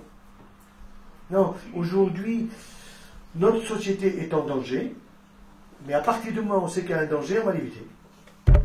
Voilà, donc soyons optimistes. Madame. Oui. Je voudrais simplement évoquer ce film que je n'ai pas vu, qui a été primé au Festival de Cannes et qui raconte la vie d'Adèle. Ouais, je ne l'ai pas vu, mais j'ai vu des reportages, enfin des trucs comme ça, oui. Tout simplement pour dire que notre société a des moyens pharaoniques Bien sûr. pour brouiller tout. Bien sûr. Et les moyens pharaoniques pour brouiller tout, ce sont nos impôts, ce sont nos voix, V-O-I-X, nous votons. Nous votons. Nous sommes démocratiques. Il ne s'agit pas de dire demain, le président de la République, il ne nous plaît pas, il dégage. C'est bien gentil, le chanter dégage. On n'est pas en Tunisie, on n'est pas en Égypte, etc. Ça ne marche pas.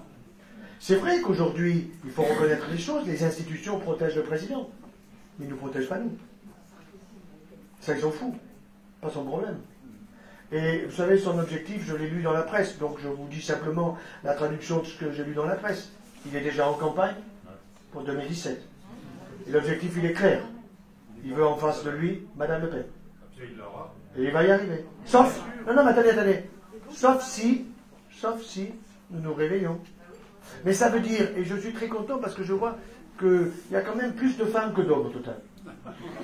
Parce que quand vous informez une femme en France, vous en informez 200.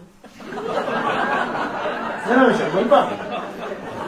Quand vous informez un homme, vous en informez la moitié d'un, sauf quand vous parlez de sexe. Et comme j'ai parlé beaucoup de sexe, j'en ai informé pas mal. Non, mais vous avez raison, monsieur, en disant il va l'avoir. Moi, je ne veux pas. Oui, mais monsieur, ça sera notre faute. Ça sera notre faute. Monsieur, allez-y. Excusez-moi. Allez-y. N'ayez pas peur, hein, allez-y. Ça me fait très plaisir de vous entendre. Je vous remercie beaucoup. Non, mais je vous remercie beaucoup. Je suis un citoyen lambda, comme tous. Ce soir. Oui. Quand je regarde cet après-midi sur le salon belge le vote à l'Assemblée et de voir que, soi-disant, la droite, à hauteur de 161 voix, s'est abstenue. S'est abstenue. Et qu'il y a 24 malheureux députés de la soi-disant droite qui ont voté contre. Et la loi qui a été présentée par le gouvernement sur l'IVG et compagnie, cet après-midi, c'est pas il y a 6 mois, c'est cet après-midi. Oui, c'est passé. Parce que, monsieur... Alors attendez, je termine, je cherche pas, je cherche pas la polémique. Non, bien sûr. C'est pour vous montrer comment on est tous, je pense, déboussolés. Oui. Mais déboussolés, c'est vraiment le terme. On ne sait plus où on habite. Mais vous savez. J'ai envie de voter Le Pen. Oui. Je veux dire, j'ai envie de renverser la Oui, mais là, monsieur, je vous reprends. Je reprends la boussole. Non, mais je comprends. Je vous comprends, mais nous avons du temps pour en parler, donc je vous donne mon adresse mail, déjà. Comme ça, on va dialoguer. Mais je vous comprends. Mais, heureusement, vous avez votre femme à côté d'abord. Non, mais elle est à la maison. Non. Parlez-en avec votre femme. D'accord, oui. Non, mais je sais bien, je comprends tout ça, mais on ne peut pas, comment vous dire, on ne peut pas faire, de réagir que par opposition. Il faut construire. Alors, je vais vous faire une confidence. Hein. Confidence pour confidence, ça ne sort pas de la salle. Comme ça, je suis sûr que ça va sortir. Connaissez-vous les poissons roses? Oui. Bon. Connaissez-vous les poissons bleus? Non. Ah bah, attendez, il peut y avoir des poissons bleus et des poissons roses dans la même flotte. Les bleus ne mangent pas les roses. Les roses ne mangent pas les bleus.